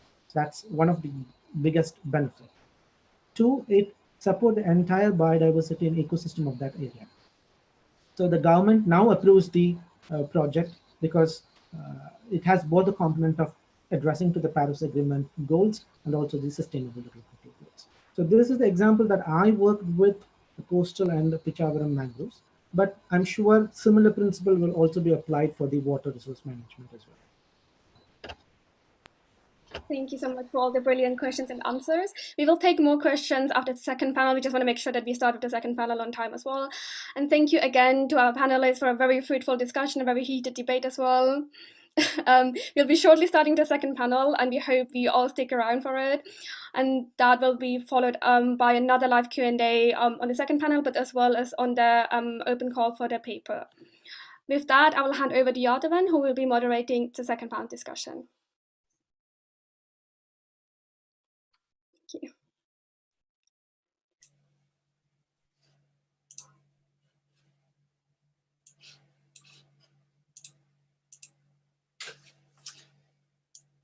Yeah, could we get the slides, please, for the second panel event?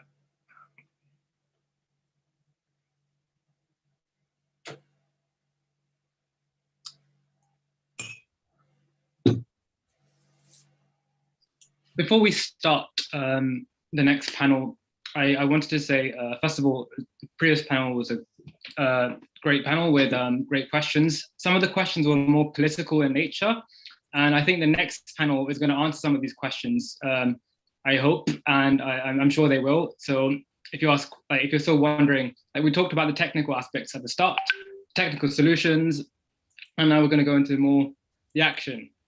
What to do, what can be done. And I also want to clarify that although the call for the discussion previously was on India and Sri Lanka and the Tamil homelands there, the Tamil population is global and everyone's joining from around the world. So we want to clarify that the papers don't necessarily need to be about focus. They don't need to be focused on Sri Lanka and India. They can be focused anywhere where Tamils are stakeholders. We're open, as long as you can make a strong case about climate change with regards to Tamils in your paper. It doesn't need to be India or Sri Lanka focused. It could be purely like political. It could even be like non-scientific or it could be like a humanities paper or a linguistics paper that covers climate change or Tamil history and previous methods used by Tamil civilizations with regards to climate change that can be relevant for climate change. So yeah, we're just want to clarify that it's not just India and Sri Lanka, and it's not just the scientific aspects that have been discussed here. It can range from disciplines as well, various disciplines. So yeah, with that, I'm going to hand over to Yadavan and enjoy the second panel. Brilliant. Thanks, Maren.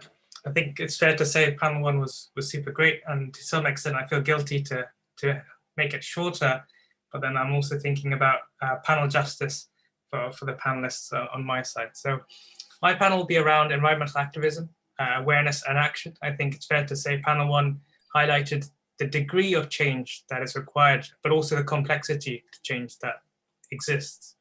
So what I'd hope, before I fully get Kabi to introduce our panelists, is that Dr. Sri will be representing the academia, Ms. Nathan will be representing the role of media and the diaspora, and Mr. Sundarajan, the role of NGOs and professionals more broadly.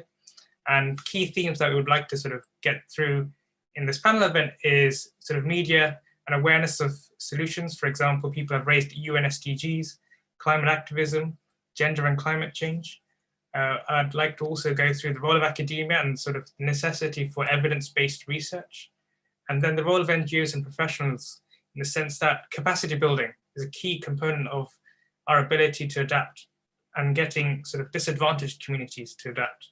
So there's a lot of things that we can do within our community, given our sort of strong skill sets, to try and leverage ourselves in a more effective way.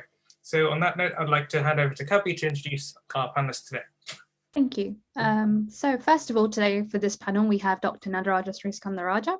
Dr. Sri is a Professor Emeritus at the Swedish University of Agricultural Sciences in Uppsala, where he held the Chair of Environmental Communications for 10 years until his retirement in 2017. Shri is attached to a research program at the University of Jaffna, at present guiding the development of transdisciplinary multi-stakeholder approach for water security in the Northern Province. They hope that over the life of the project, academics, activists, technocrats, and citizens would all engage in the informed dialogue, deliberation, and decision-making around the looming grounding water crisis there. Our second panelist is Miss Abhinaya Nathan, who is an EM Tamil activist based in London, and she has been a writer and editor at the Tamil Guardian since 2012 and has covered localized environment-related campaigns. She's previously worked in policies and campaigns, youth work, and as a political aide. Abhinaya is currently pursuing her Masters in Global Futures with regards to justice, development, and sustainability at the Royal Holloway University of London, focusing her thesis on environmental activism in Elam, and holds a BA in Social and Political Studies at the UCL. Our third final panelist is Mr. Sundarajan. Mr. Govindanayagam Sundarajan is an IT engineer by trade, regrouped the environmental organization Poovulagan Nambargal, Friends of the Earth, in 2008 in Tamil Nadu, India. He's an environmental activist informing the public on eco-politics, organic farming, and water issues, and is part of the editorial team of the Poovulagan magazine. The Poovulagan Nambargal have published articles about ecology, the green revolution in India, and the impact on agriculture. The organization produces a bi-monthly environmental magazine, Poovulagan, that also gives legal support to the people's movement against nuclear energy, against the Kurankulam nuclear power plant. Thank you, Yadavan, back to you. Thanks.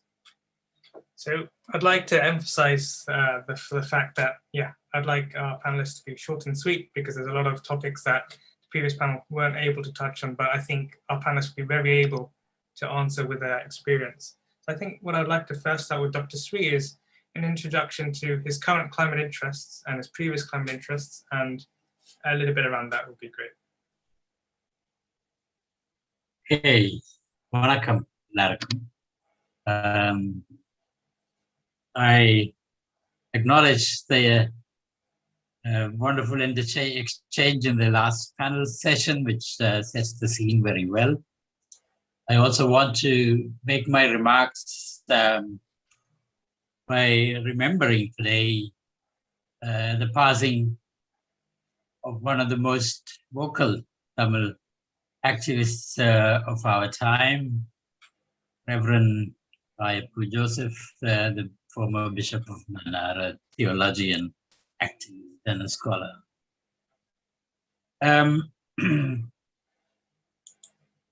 I was asked to make some remarks about the role of the academy.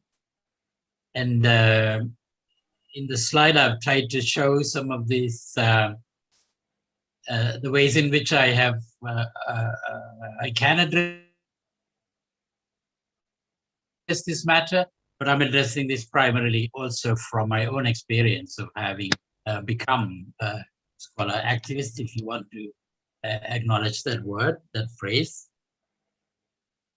From my beginnings in agriculture, having entered the academy at the time when the 1970s oil crisis and the ensuing food crisis, the island of Sri Lanka too. And we were all about self-sufficiency, self-reliance, support substitution,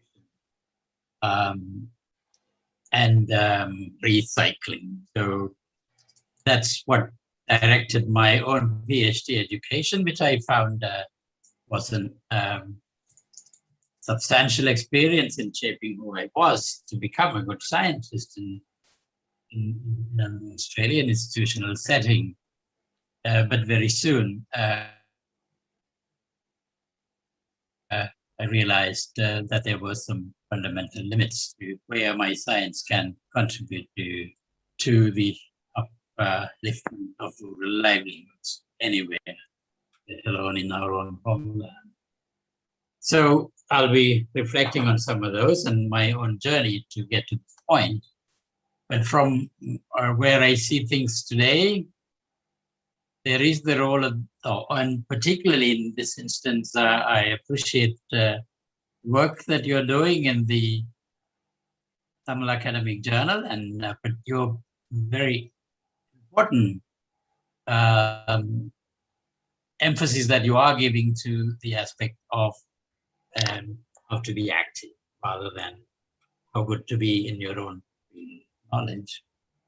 So there is the role of the person and there is the role of the academy itself, and the person can't get very far without addressing some of the fundamental issues, structural and otherwise, within the academy itself. And I can say that I've managed to do some of it at both levels in my journey through a number of institutions. And as you heard, I finished up in Sweden not long ago. So if you think about the academic, the person, then there's the usual, the three-pronged role of being a researcher, an educator, and the person who outreaches their knowledge to the community. But I believe all scholars are also citizens with the responsibility in their own community, and they work in the classroom as opposed to their work in the community. And one can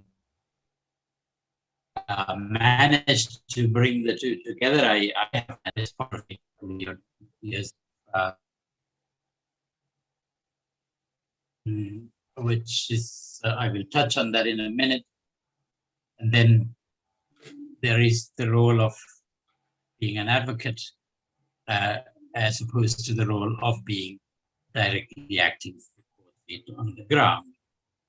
To me, the work that I have done has been, can be described as facilitating learning as opposed to teaching, and enabling change, change that matters, change that lasts, not change for change's sake, but change, which is in our case, in the climate context, which is a global phenomenon. It's not a Tamils problem or it's the Jaffna's problem, but yes, your perspective is that of Tamils, but we Tamils, wherever we live in whichever part of the world, we are confronting this matter today in so many different ways, which we are responsible in our ways of living, and therefore we also have a responsibility to deal with ways of being. Next slide, please. We must recognize that the discourse when it comes to climate change has gone further to, we are seriously acknowledging that we are in the middle of a crisis. So it's a climate crisis or a climate emergency rather than change, which might indicate, as it has been for decades, something that's far away, something that's not really impacting on me. In the same way, global warming, as opposed to global heating, to acknowledge that we are directly ourselves contributing to it. It's not some phenomenon that we. Next one. Since you've talked about awareness and knowledge, and quite a bit of that was discussed in relation to the water, I raised this question with my, obviously the answer embedded in that question: does awareness necessarily lead to action? You know, all ask questions ourselves. So we have to bridge these two major gaps from ignorance to awareness, awareness to recognition, criticality of the matter, and the knowledge around it. But all of that somehow to translate to action. Here, the human race continues to leave those responsibilities to someone else. And again, go back to the water context in the north that we talked about with passion there. It's not lack of knowledge that's holding us back. It is the will to use the knowledge that we have accumulated to date to manage water resources in more responsible ways. And as Kala himself touched on, it is the public institutions and the political leaders who have taken up finding the water crisis as a way to do or not do their responsibilities. Thanks, Dr. and yeah. Yeah, I would like to sort of give the opportunity for because I think there's so many important points you've touched upon already around awareness and also action, and awareness not being necessarily always the same, even though action is what we need on a global and within the Tamil area level. So I think I'd like to certainly open that topic up sort of later in this panel. So I'd like to sort of give Abhinay a chance to talk about her current climate interests and why she's sort of veered towards climate activism, actually. Hi, thank you for having me on your panel. I'm very honoured to be following Sri Uncle, who I consider a mentor and has spent a long time supporting and guiding younger activists. First, I just want to echo Dr. Sri's tribute to Reverend Dr. Rayako Joseph, much beloved and respected activist who worked for decades. And I think something I really admired about Reverend Dr. Joseph, which I think is very relevant to our discussion today, was his dedication to the Tamil people on a ground level. So for him, no fight was too small because he had a deep understanding of the fact that when it comes to justice, the local is the global. His major contribution before retiring was to carry out statistical research in local government offices in Mullaitivu and Kilinochchi, to pinpoint that the final year of the armed conflict claimed 146,679 lives. So it was his counting of every individual that enabled us to really progress on our campaigning on genocide. And I think that sort of mindset is something that's really important in environmental activism. So just some background on me, I'm by no means an environmental expert. I mostly am a human rights and political rights activist for Ulam Tamils. And I've been working at the Tamil Guardian, which is an activist newspaper. And my interest in environmental activism did actually come from my Tamil Guardian work on the localized campaigns. So although I saw a lot of specifically environmental campaigns, such as villagers opposing the Sri Lankan Navy overexploiting their water resources, or protests against sand mining and illegal sand mining, which was damaging the sort of natural environment of these areas, I came to realize that the larger protests that receive a lot more sort of attention, like land return protests, fishing protests, they all, the environment is integral to all of them as well. And I guess that's not really a new concept, this idea of sovereignty and environment. It's, it's quite it's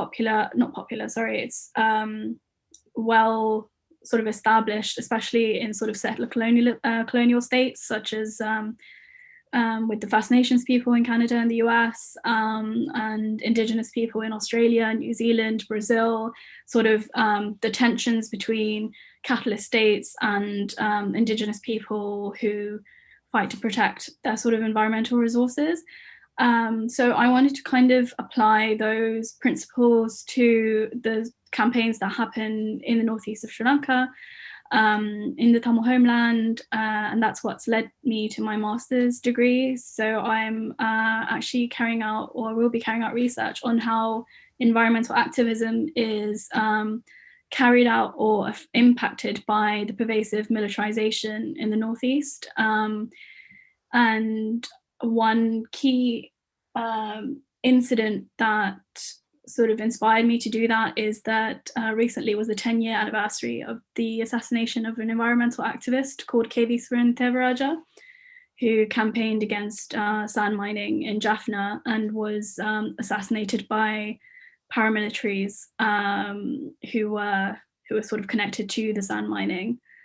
So yeah, that is kind of my interest, how sort of the fight for Tamil liberation is intertwined with in the fight to preserve the environment and to kind of mitigate the effects of the climate crisis on the Tamil homeland.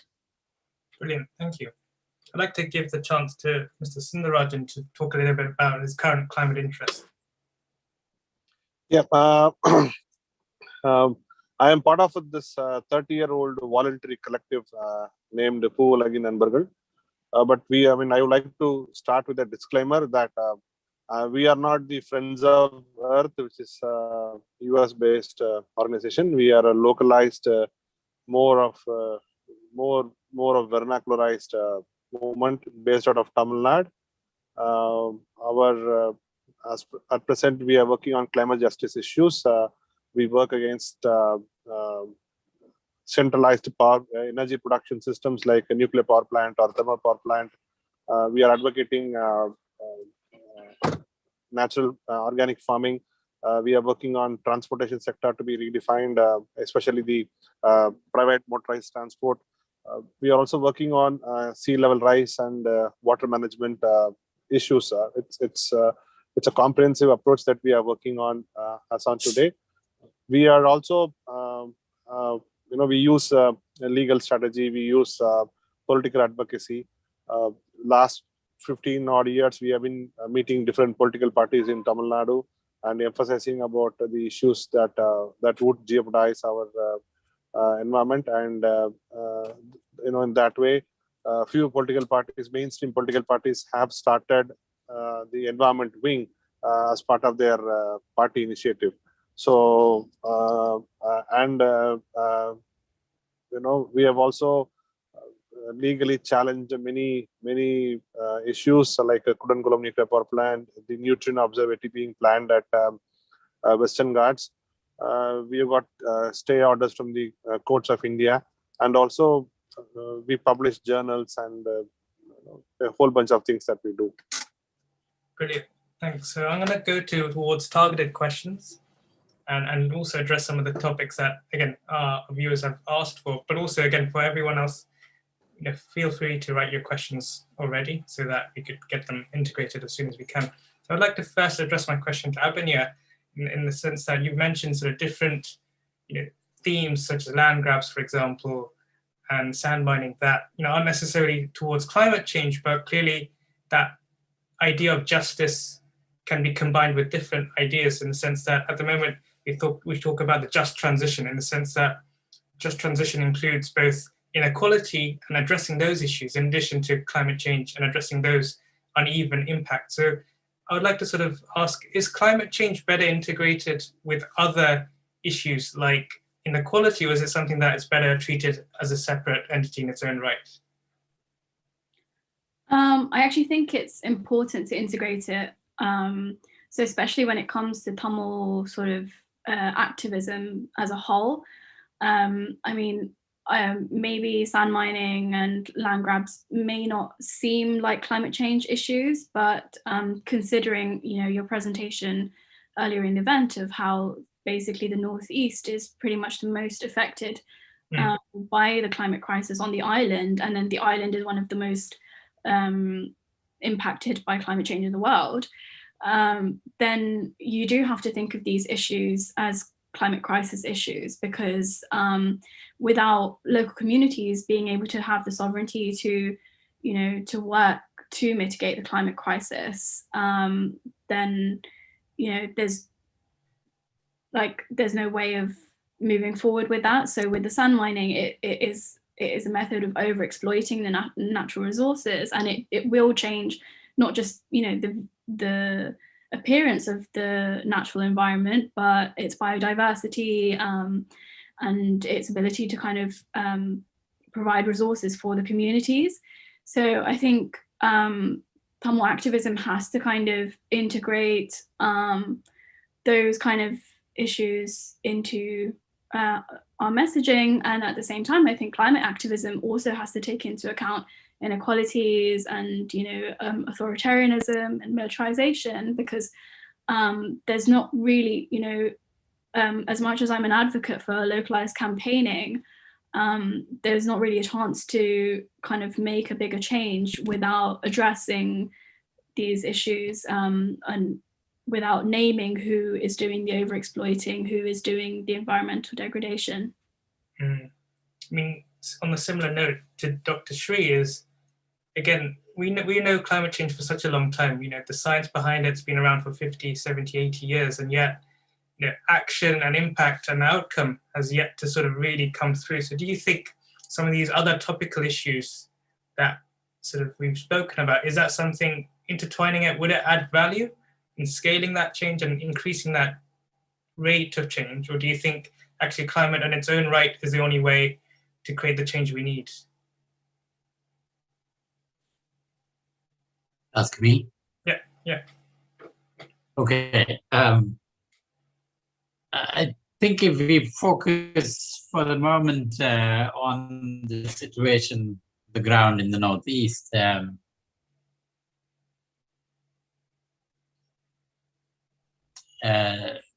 not forgetting the fact that they've only been out of a war situation, and there's a strong felt need for catch-up growth, and given the state of the markets and input providers who come into these newly open possibilities to be both from a business point of view, but also from all kinds of other support point of view. So people are, some areas, some aspects of life, they are inundated by voices. These one added on to the other, so that other than the farmers who are tilling the land know everything about climate change, their own worldview, something that I've seen and sufficiently powerful to disrupt their agricultural practices, cropping calendars, and so on. Water, we've touched on a lot already. And on top of that, an area that I have had some impact and interaction with people on the ground is, a rapid industrialization, or copying the industrial model of agriculture and agricultural practices, unfortunately includes arrival of, after a long period of rest, the soil is now hit directly by a range of undesirable and very, very toxic chemicals. People are aware of that too, through the emergence of previously unknown diseases and cancers in particular, and a chronic disease which was prevalent in other parts of the country, which has finally come to the Tamil-inhabited. So it's not so much a question of seeing the links, but life itself, from an existential point of view, is threatened in all different directions. Some of it's visible and known, others are not so visible and unknown, and the state of paralysis anyway. And then from my standpoint, from the role of the knowledge sector, we, like the rest of the world, continue to sharpen the description with, a few more decimal points scale to how bad the issue is, and then leave it for the other person responsible for it to bring about or blame the others, or the state, central state, or the provincial administration to bring it. And if it doesn't, we talk about it. So my approach has been, in other contexts, in other parts of the world, is to bring all relevant actors, all interested parties, as much as possible into a common space for meaningful conversations to take place, so that the knowledge becomes translated into everyday practice. And this is weak. mean, I think that's a good point. And that's a question I would like to give to Mr. Sundarajan is the question about accountability, right? So this is something that panel 1 said, is that a failure to hold public institutions accountable has meant inefficiencies has sort of been able to get away with. So I think, Mr. Sundarajan, given your experience, how have you used accountability to ensure positive outcomes have been achieved? Yeah, as my fellow panelist Abhinaya had mentioned, that the war that took place at the island of Sri Lanka was not. It's a war on the protection of natural resources that we Tamilians have been fostering for the many centuries together. Fortunately or unfortunately, we have mastered the art of navigation, and we have gone in search of islands, and wherever Tamilians have gone and settled across the globe, or mostly on islands, or like Mauritius, Fiji, Vanuatu, or most of these islands. And because since we have mastered navigation and we have gone and settled in islands and coastal areas, so the most affected community or most affected race in this world would be Tamilians who live across different continents and different countries. So we are in a double whammy. This is the last race that has fostered living in tune with nature, and is the only race in the world today which has classified land as Tine Kotpadu, Tine. And belonging to such a race, we are finding it very difficult in this modern day setup and the market-driven economy, where finding accountability of government bodies, corporate institutions, and many others, even to adhere to normal practices, is it's being termed as that you belong to urban Naxals, you belong to foreign-funded NGOs, many acquisitions that the people in power spray on us. They have not left one country. They have left only one country in the world, which is Somalia, probably, which the government of India has said that Somalia has funded them. I think they did not say that. They have said America is funding, Europe is funding to stop the progress of India. We are fighting against these projects, but unfortunately, it's not. It's centuries together we have gained this knowledge about nature, about oceans, about marine life, about the coastals. So it is Arivacheharam. In Tamil, you can say Arivacheharam. It's a collection of knowledge of this Tamil society over the last 2,000, 3,000 years, which we are trying to protect. It is not something else. It is not alien. It might be alien to other races, or it may be alien to market-driven economies. But for us, it is part of our culture. So, ensuring the environmental accountability with market-driven economies and with large transnational corporations is a difficult challenge, especially for Tamilians like us. Because and I would proudly say, as far as the remaining races, we have lost the Mayans, we have lost the Incas, we have lost the Red Indians, we have lost the Aboriginals, but we are the only race that is still living, which has got a complete accumulation or amalgamation of knowledge on the nature in this world.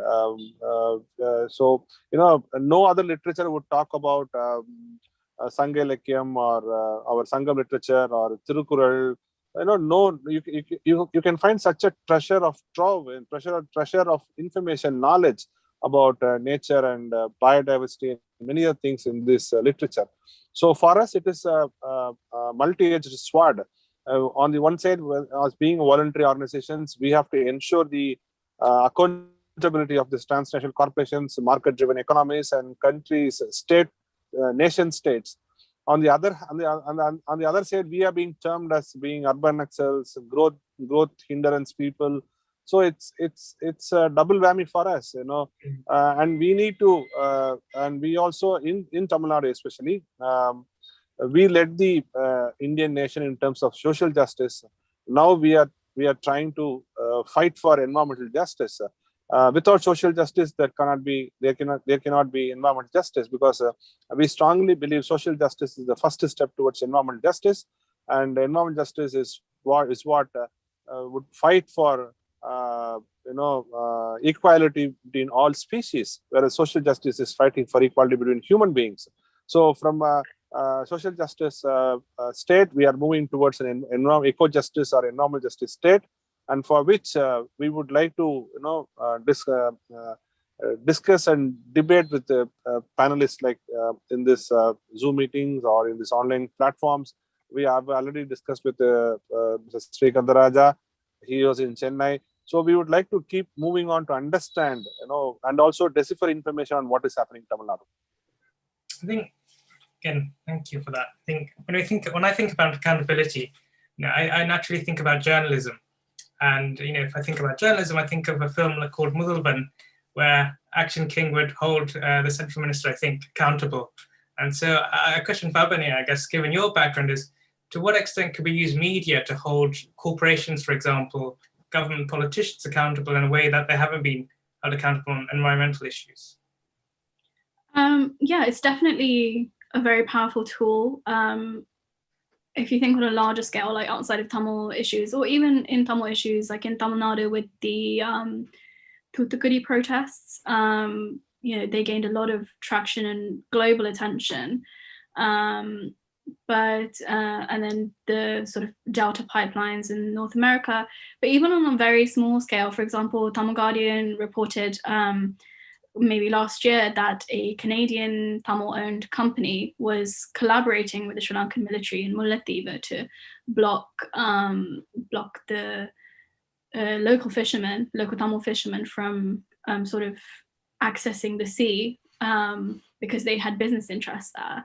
And it went very viral because this is a very well-known company in Canada, to the extent that the company basically responded saying that it was all fake news, but we stood by our reporting because it was all our journalists had done all this sort of investigative research.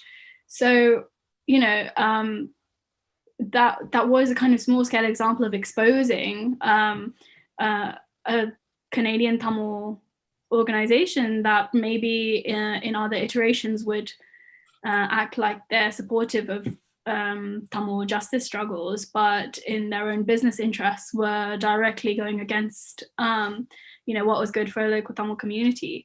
So yeah, it definitely is a powerful tool. I think social media, as we've seen with the farmer protests now, is really important in sort of kind of building solidarity and gaining that sort of global solidarity network. Thanks for that. I think back to sort of Mr. Sundararajan is, again, you mentioned sort of urbanites and perhaps some of these environmental things hindering growth. Do you think there is a way that we can change that perception in that urbanization means minimalism and efficiency? Do you think, how can we change the narrative to ensure that those outcomes that we want are achieved? Okay, no, I mentioned about urban issue mainly on what the government of India stamps us as urban Naxals, because we sit in Chennai and we fight against this project they termed as urban Naxals, especially after the Thoothukudi shootout where we lost about 13 Tamils. To answer your question, there is a sense of this belief that living frugality is stinginess. Actually, frugality is not stinginess. Frugality is living very simply. That is not stinginess. And as Mahatma Gandhi had said, there are enough resources for everyone's need, but not anyone's greed. I think the market-driven society, I would always blame it on the market-driven economics. 1990, people term as a watershed year for India. But for people like us, it is a drastic year, because that is when India accepted LPG, which is liberalized, privatized, globalized India. As long as we are market-driven, market economics decides the buying nature or buying or influences the buying habit of people like middle class or the upper middle class or the lower middle class. Because today's connected world, the aspirations are same. The aspiration doesn't differ from one person to another. So the people's aspirations are being fed with these transnational corporations who want to change people who want people to throw their phones in 2 years' time, change their televisions in 5 years' time, change their fridges in 5 years' time, air conditioners. So for them, it is all a huge market. So our advocacy here in Tamil Nadu is basically we are saying, re-urbanization or de-urbanization, because or we would want the government to, for example, the government of Tamil Nadu, after so much of pressure, they have announced the setting up of mini tidal parks in district headquarters. Like Theni will have a mini information tidal park. Nagapattinam will have, Salem will have, Tenkasi will have. So when you disperse the crowd from megapolis or metropolis like Chennai, I think you have to do that, because this pandemic COVID has told us that urbanization is a issue. Urbanization is a problem, and it's one of the key reasons for the pandemic to spread in large numbers. So I think urbanization is not going to stay here. Urbanization will have to move on. All the urbanized civilizations in the past history have got completely destroyed, including the Indus Valley civilization or the Euphrates Tigris civilization. Those are all urban cities at that point of time, which were the primary reasons for those civilizations to get destroyed or for people to get migrated. So I think urbanization is an issue. Urbanization is a disaster, and it needs to be tackled and dealt upon. Okay, well, that's an interesting argument, which kind of links on to one of the questions we have from Jay and Arden is, again, linking to the Mahatma Gandhi quote about, trying to increase your social mobility, but obviously that comes at an expense from an environmental point of view. So is there a way we could reframe success with greater environmental efficiency, which many corporates are now touting as part of their CSR reports, that they've become more efficient, more environmentally green? Can we begin to change the marketing spin so that ultimately, again, the outcomes are delivered? And this is a question for everyone, so whoever would like to start, that'd be great. I would like to answer that. Sorry, Abhinay, I'm taking your time. So I don't believe in, we don't believe in the CSR activity, corporate social responsibility. You know why? You will allow Jindal or SR or Adani to destroy about 175,000 hectares in the central India, where there are pristine forests, which is the salt forests, which are primarily the monsoon deciders of India. You will allow them to destroy about 175,000 hectares by allowing them to set up coal mines and thermal power plants and many other things in the central India, and you will allow them to plant some 10,000 trees in Tamil Nadu, saying it's corporate social responsibilities. It's irresponsibility, and it is not at all CSR activity at all. CSR activity means it has to protect the existing stuff. It is not that you can destroy something somewhere and you can build something somewhere else. And I think CSR is a game plan by the transnational corporations to swindle natural resources. Because I would like to emphasize on one thing: we Tamilians have to enforce or have to ensure that the resources or the sovereign or the resources control or the resources sovereignty lies with the people of this land. Whatever we find here in Tamil Nadu, it belongs to Tamil people. Whatever is being found in Elam, whatever being found in the Northeast, belongs to Tamil people. And the government and this union government in India or the central government in Sri Lanka, they don't have any rights over the resources, because the sovereignty of the resources lies with the people and it's not with the government. And globally and politically also, sovereignty always lies with the people. Only through a process of election we transfer that sovereignty to the government to protect it. That's all. They are just protectorates. They are not the owners, or the sovereignty doesn't belong to the governments. Sovereignty belongs to the people. Same way, resources sovereignty belongs to the people, and the sovereign control over resources belongs to the ethnic population, ethnic community in that particular land. So the CSR is a game plan of transnational corporations to swindle the natural resources. quite a few interesting points embedded in that response. I'll let Abhinaya have her view. Yeah, I completely agree with Dr. Sundarajan on sort of greenwashing, but yeah, addressing the sand mining problem in the north specifically, I mean, it is, you know, it's a very sort of sensitive issue because as Dr. Sundarajan said, you know, this is a society only 10 years out of war. And for a lot of people, kind of regaining even their personal or social sovereignty is about, you know, rebuilding their lives, rebuilding their homes. But, you know, that can't come at the expense of, you know, completely obliterating the environment. And I can make an analogy. In the UK, for example, we have a bunch of houses, Victorian houses, Edwardian houses, 1930s houses, which we would all consider, you know, really good quality housing. And then we have this kind of housing construction boom of very poor quality, unregulated houses, new builds, which people, you know, there's still a big market for, but which, you know, are terrible quality and probably aren't the safest. So I'd actually say there's sort of a similar trend in Jaffna. Like anyone that's been to Jaffna or even Valmiera town and walked through some of the more sort of affluent neighborhoods, you'll see kind of all these really like grand houses that are very obviously recently built. But I don't think anyone would argue that they're of a better quality than sort of the old Jaffna houses of kind of the early 20th and 19th centuries.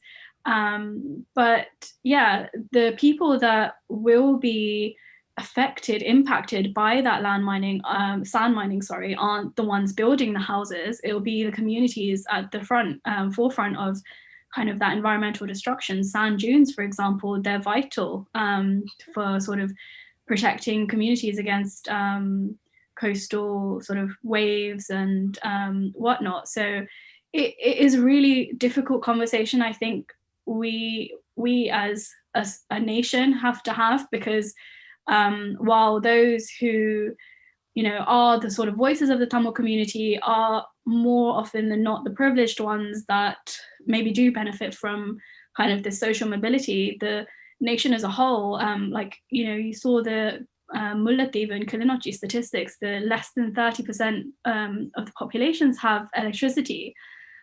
So, you know, why should we privilege the sort of upper middle classes over these kind of more pressing issues? Yeah, no, for sure. I mean, Dr. Sri, are you online? Or? I am. My apologies for being caught in an unstable net connection. Oh, perfect. Okay. So I should, yeah. I don't have a car. I don't own a car, so I can go and sit away from home and to call from there. I think I'm doing that. I'm doing that because the place where I stayed was very bad, so I came out to the main road. I'm doing it from the car. Yeah, yes, I'm living not too far from an utterly polluted London street, so that's not a choice.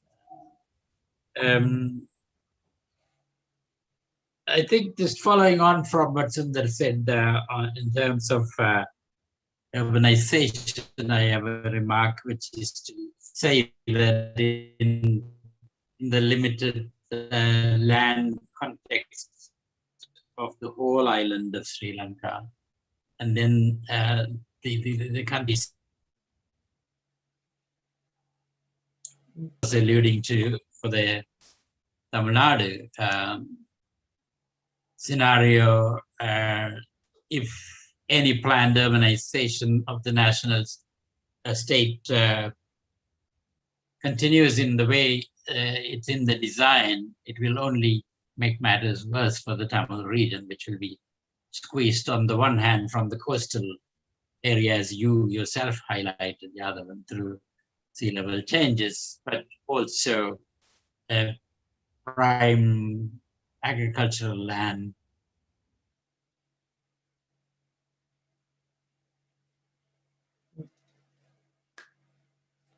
Well, I think dense urban areas right on the edge of existing viable, sustainable rural communities and lands. The second point is the matter we discussed in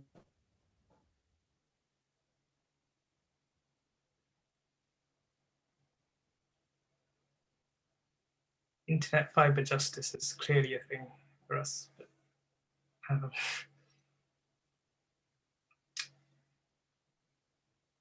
oh, wow.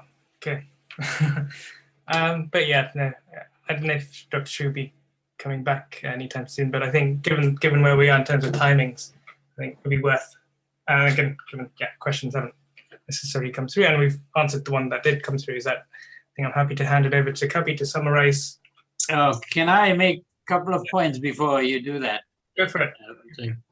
I want to say my chosen theme for today was how people like yourselves who are in the academy pursuing your studies, and whether you have opportunities to enable your activist standpoint as part of your learning, as part of your research, part of your master's thesis, and so on. And I wanted to say that that's very possible, and I walk around the world talking to people like yourselves as I say that I'm a living embodiment of activist scholar in different arenas, and very more recently in the environmental context, and even much more recently within the context of the University of Jaffna itself, where I am directly connected as an advisory role to address the water question, water security in the Northern Province,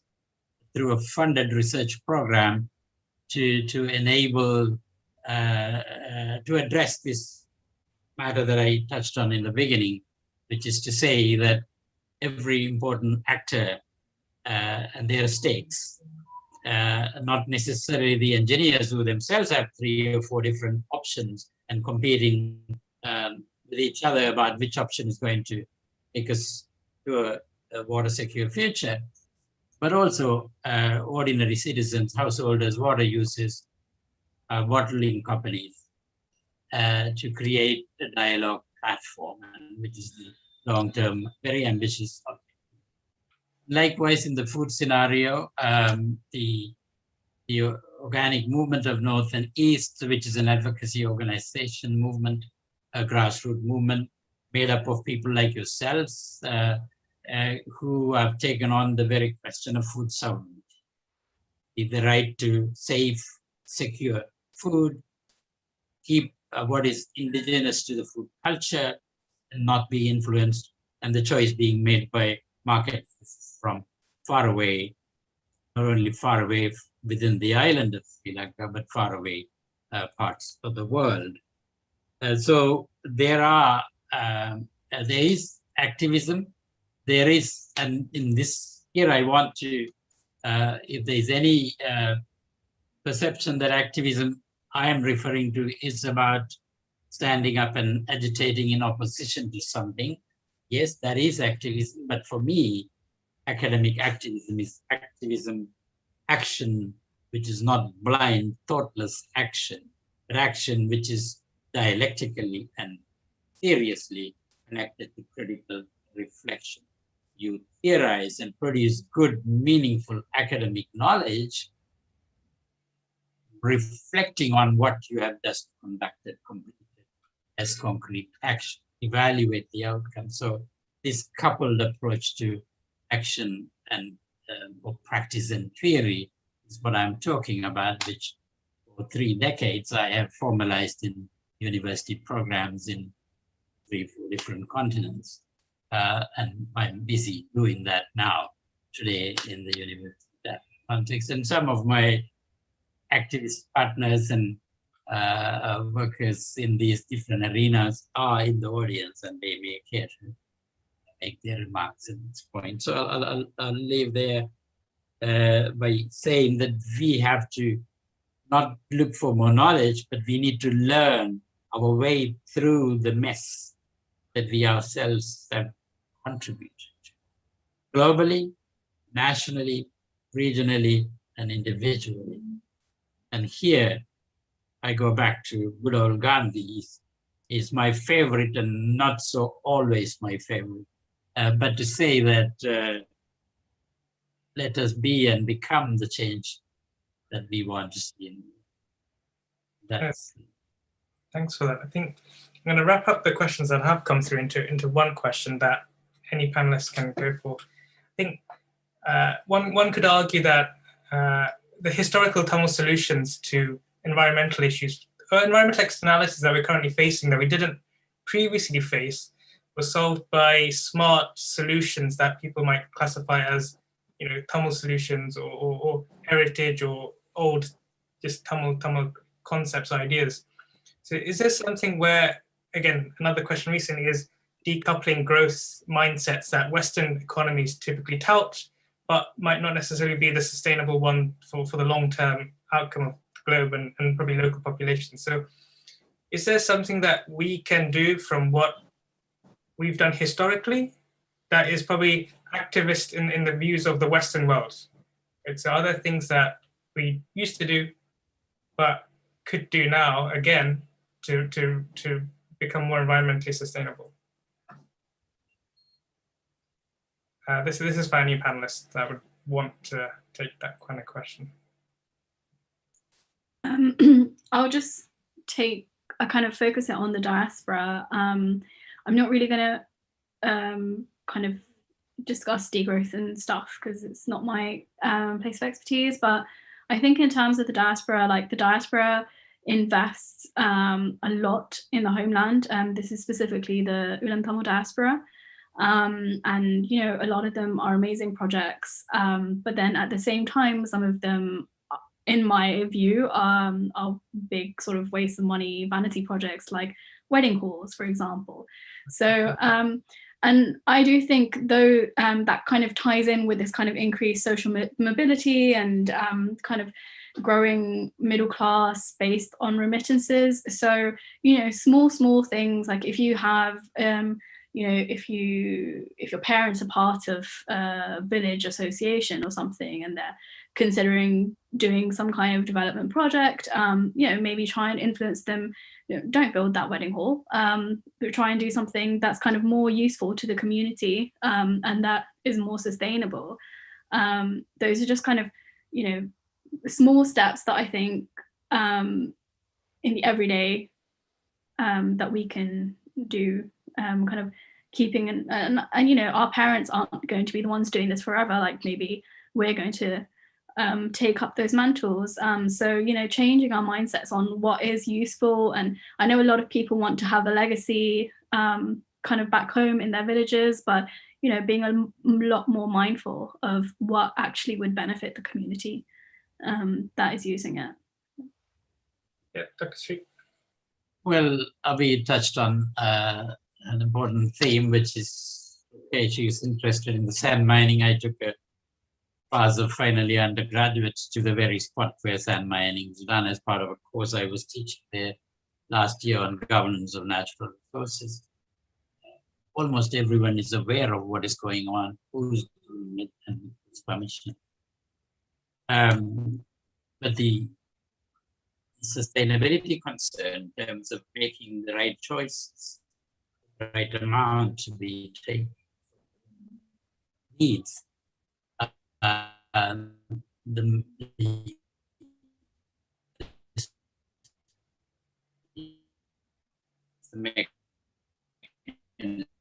peddled through media of a particular kind, so that the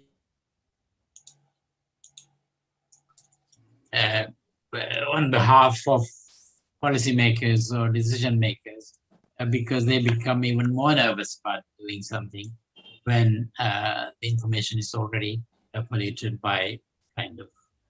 So that's one aspect. The other aspect is the role of diaspora. Two things I want to say. One is a surge of interest in organic farming on the part of the diaspora. People approach me to speak or speak on a video or whatever. I asked, who is this for? And this is for the people back home. So we want to inform them even more on what we think and why we think organic farming is better for them.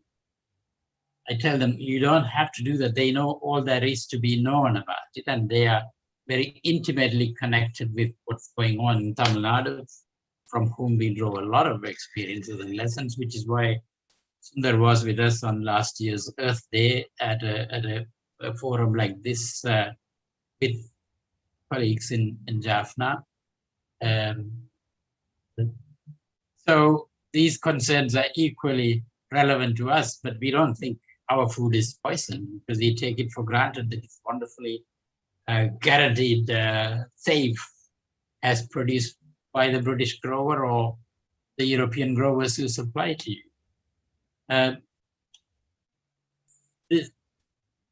Similarly, she mentioned wedding halls, and that's the often quoted example. But it pains me to see it's not necessarily the 5-story wedding halls for one, so that there could be 3 weddings on the right, both them in the same venue. But what I call sealing of good productive agricultural soil by permanent concrete structures, we in the diaspora, in our good humanity, contributing to our families to get them better and sometimes elaborate housing so that the productive soil is permanently sealed forever. Not to mention recharge of groundwater and all that goes with that. Yeah, so. No, thank you for that. And I'd like to give the final words by Mr. Sundarajan around, again, what can we do from Tamil? Hello? Hi. Yeah. No, I would like to add only one point to what Dr. Srikandaraja said. We as a Tamil race have got a lot of things to give to this world, especially the classification of land, Thinayil Kotpadu. We left to this, the humanity has to decide which project, where it has to be brought up, and which land has to be saved, especially with the desertification increasing largely, which UNCCD report which says about 30% of land mass is getting desertified. I think as a Thinayil land classification, Thinayil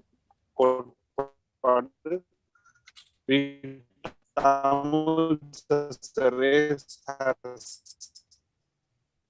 it's a gift to this humanity, and I think we have to take that to the entire world, and so the world can answer. That's what I would like to say. Brilliant. Thank you. Thanks for our panelists. Yeah, I'm grateful for your time today, and thanks for answering our questions as well. So I'd like to give it over to Kabi, who could summarize this panel and then hand over to a broader Q&A on our call for papers. Thanks, guys. Thank you, Yadavan. So it's been a great set of discussions that have happened today. So I want to just give a summary of what's been spoken about before we move on to a bit more information regarding the call for papers. Hopefully it's been quite inspiring. So we'll start with a summary of our current discussion that we had regarding environmental activism. So the questions that were raised was how to raise awareness about the impacts of volunteering and the experience that comes through, and what outcomes have we seen and what diaspora can do. So Dr. Sri has mentioned the importance and the awareness of action and the difference between them. So how there are different bridges that we need to connect, and the awareness, for example, of the ineffective communications between stakeholders, and it's how crucial it is to translate this knowledge into everyday practice. Standing up activism and academic activisms are different in their ways. To ensure that we theorize and produce academic knowledge and reflect and evaluate actions is very important moving forward. The role of the diaspora and the surge of interest that are happening right now, especially with regards to organic farming, is very important, and it's also important to realize that, yes, we do take food for granted in Western countries, and due to the regulations in place, and we should become much more aware of the impacts, especially with regards to soil and the effects of diseases that are happening in these other countries in the global south. Abhi Nandan has actually went further and highlighted the interest for environmental activism being tied to human rights aspects, and how mentioned and highlighted how the Navy have overexploited natural environments with sand mining. There are land grab circumstances and fishing protests still ongoing, and it's important to really understand that the sovereignty environment is established and it needs to continue in terms of the campaigns. It's also important to realize social media is a powerful tool to build that solidarity globally, and we must continue to stand up and report and use instigative research to continue reporting within the means that we do have to inform on all of these matters, changing our mindsets with regards to what's usual and what we usually do is quite important with regards to when we do want to think of leaving a legacy behind in the homelands, and what would be actually more mindful for the actual community that do live there in the long term is also crucial. Mr. Sundarajan has also highlighted that the land in Tamil Nadu and the land in northeast province of Sri Lanka belong to Tamils that live there, and not the union governments in India or central government in Sri Lanka. And using legal strategies and political strategies is important, and they have exemplified within their collective knowledge that they have lobbied for environmental wings to be established within parties. Wars on production of natural resources need to be further exemplified and emphasized, and it's important to really realize that Tamils who live in different continents also are susceptible to these coastal area issues that we are discussing here today. Finding accountability is important, and it's difficult, needless to say, due to the examples he's even represented with urban naxals, foreign-funded NGO accusations that are being thrown. And it's really, really important to realize that, especially in the Tamil community, the collection of knowledge to protect and preserve is crucial and is integral to our culture. So hopefully through voluntary organizations, we can continue to strive against challenges mentioned above and really take into realization that social and environmental justice are interrelated, and we must fight for the equality of all species. And urbanization will have to move on, with previous civilizations of ancient times being highlighted, as well as to why urbanization needs to be considered a bit more. And a very particular point that was quite highlight as well was the conversation about CSR activity. So the corporate sustainability responsibility was quite intriguing to realize and put emphasis to how you can't allow the destruction of nature to start up industrial sites. It's quite irresponsible, and we need to continue to make sure that they integrate protection and preservation of nature. So that was the panel summary for this environmental activism. I just wanted to recap and remind of this panel discussion for the first panel. So the water perspective, so climate change impacts and water perspective. The question raised was, what water-related climate change impacts are important for the topic of Tamils, and what mitigation and adaptation strategies are existing to tackle these? So Dr. Salim Khan took us through the importance of the biodiversity and livelihoods of coastal communities. And in fact, that 1 meters of the sea level rise in itself will leave many vulnerable. Adaptation strategies and assessing the impacts, especially with regards to his research in Tamil Nadu around mangrove areas and how monsoons can affect water availability, is important, and really highlighting the importance of the supply-demand deficit challenges that have been occurring. In relation to Jaffna, he highlighted as well as other panelists, about the serious scarcity issue. The politicized circumstances with regards to the Irmada tank has led to numerous revising and conversations to ensure that we also take into consideration optimal utilization of water. There are many strategies being occurring, for example, the desalinization groundwater system to collect waste and treat them. Projects in Jaffna and Kianochi is a program that's been highlighted by Dr. Kalla, as well as also the political challenges that we need to be aware of is just as important. Miss Mira Karanandan has also talked about the factors that influence uneven distribution of water, using case studies not only in Cape Town but also general South Asia, Latin America, and the benefit and ensuring that we realize who does it impact? Does it impact those who benefits from these policies, and who loses from these policies are just as important to ensure that we fight injustice appropriately. And who gets access to decision making, and having communities to involve management is also very important. Highlighting wars that we have generally with Coca-Cola, Unilever, for example, with regards to water resource solution is important to be aware of. And we really need to look into perhaps the policies that allow rights to corporations as well. These investment treaties where companies can have more rights than locals is something that we should definitely emphasize as well.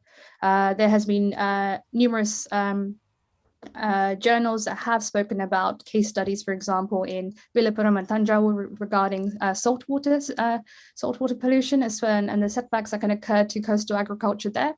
But there are also ways we can work around it, for example. So in this case, hydrological techniques, water harvesting techniques, and biosaline agriculture is very important. And we can perhaps cultivate saline tolerant plants to make a living too. Floating agriculture is another example that has been seen in different nations, and that could be also suggested for Tamil homelands as well.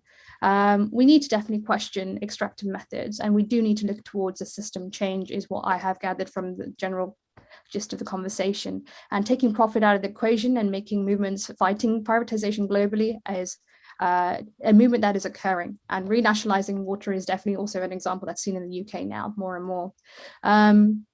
Knowledge is openly available, and knowledge needs to be continuously openly available through public funding, and as well as realizing how corporations do also tap into these patterns to make profit is something we need to be more aware of.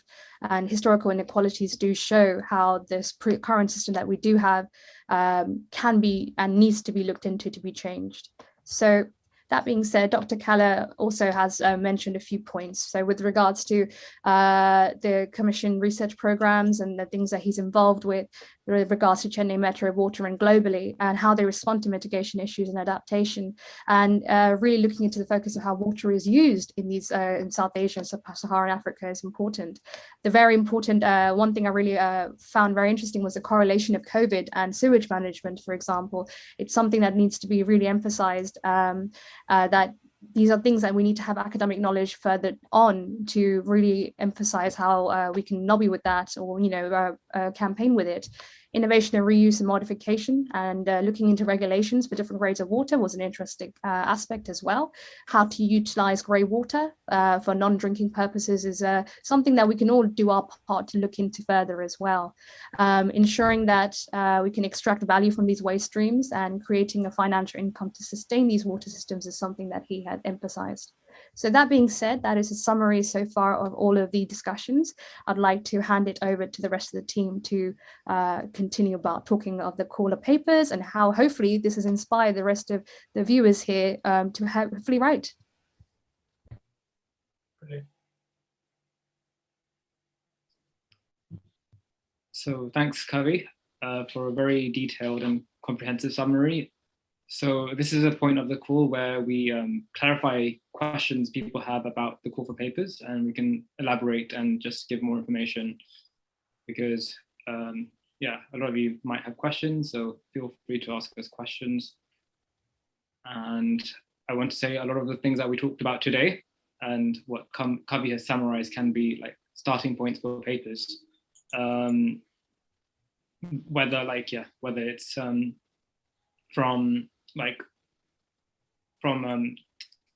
political points of view with regards to like self-determination and sovereignty, or whether it's the actual interactions with other stakeholders like corporations, whether other experiences from that Mira mentioned in other parts of the world like Latin America, Sub-Saharan Africa, where they have different issues that can be applied to Tamil context. So yeah, it's important to realize that this panel discussion was meant to start the conversation, and you have basically until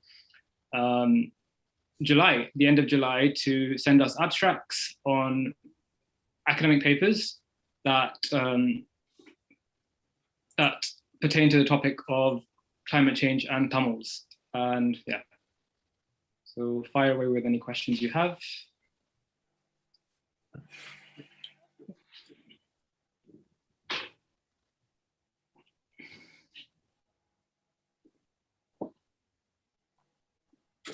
if you need more time to think about it, you can also email us later on or reach us on social media. That's so fine. I think we've. If I were to Go for it. Yeah. have somewhere along the line, if you could not sharpen, at least include point that more empirically based papers of people's formal or less than formal experiences and form the basis of the papers would be in the spirit of all that I have been trying to say.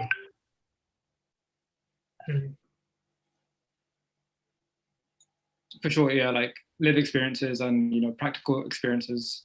It's like, as Mrs. Sundar said earlier, it's about we've got so much knowledge that we've acquired, not just like for centuries as well, but just we have loads of activists like you currently doing this kind of work, and it'll be nice if you can translate like people with such experience to translate into the papers for us to disperse and make people aware. And this will be the starting point for bringing about more action after. I guess equally, are you suggesting sort of more written reports where it's not actively papers, but written reports that convey sort of key bits of information and insight and experience that should be recorded and again shared within the community? Is that something that you're proposing, I guess?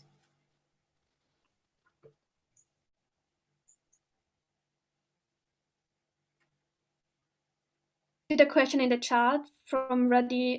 Yes, this will be recorded and you will be able to watch it again. It will be on our website. On social media pages, we'll share the links. Thanks, Miran. Thanks, everyone. Wonderful. Sorry, there's no questions. I thought just to ask a few questions. So, Miran and Yadav and Sui, is anyone who's going to write, do they have to be an academic who have actually done academic prior work, or how does Tamil Academic Journal views that? No, we are open to anyone who can write on the topic we proposed and can fulfill the criteria for the theme of this year. So we will review the abstract from anyone. It doesn't have to be an academic, and then we'll provide feedback to why it has been accepted or not. Thank you. And also, can you explain a little bit more about the peer reviewing process, please? Sure.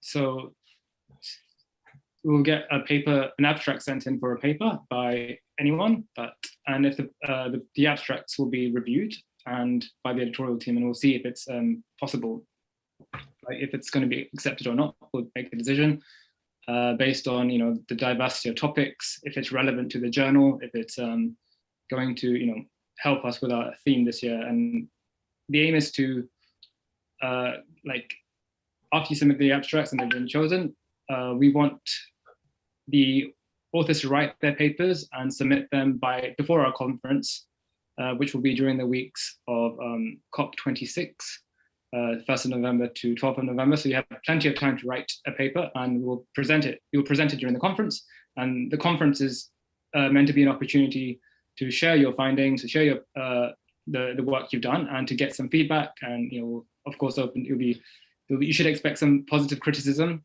And after the conference, you'll work on your paper again and review it, and then you'll submit to us. And then afterwards, it will be peer reviewed by 2 academics who are experts in the fields that you have wrote your papers on. And peer reviewed, you'll be sent to them. You don't know who the author will be, who the peer reviewer will be. And this will take around 3 to 6 months. And then after that, if all goes well, your paper will be published on our journal. Thank you, Miran. The last question is, does the work have to be exclusive to Tamil Academic Journal? Is the work can be published somewhere else? Because some academics might, or writers might want to know whether they can actually use their previous work. So if you can clarify that as well. So yes, so we're aware a lot of students will be writing dissertations. So work that you've done previously, or that work that you're currently doing, which fits nicely into the topic, is welcome. It doesn't need to be specifically written just for us. If you're doing a project for another organization, as long as they're fine with, as long as it's not being written for another journal, we can take in the work that you've done for another organization or another project. And Thank we you. encourage students who are thinking of writing a dissertation on the environment, do choose if you write on the issue with regards to Tamils, there's a chance you could be publishing with us. Thank you, man. Thank you, everyone.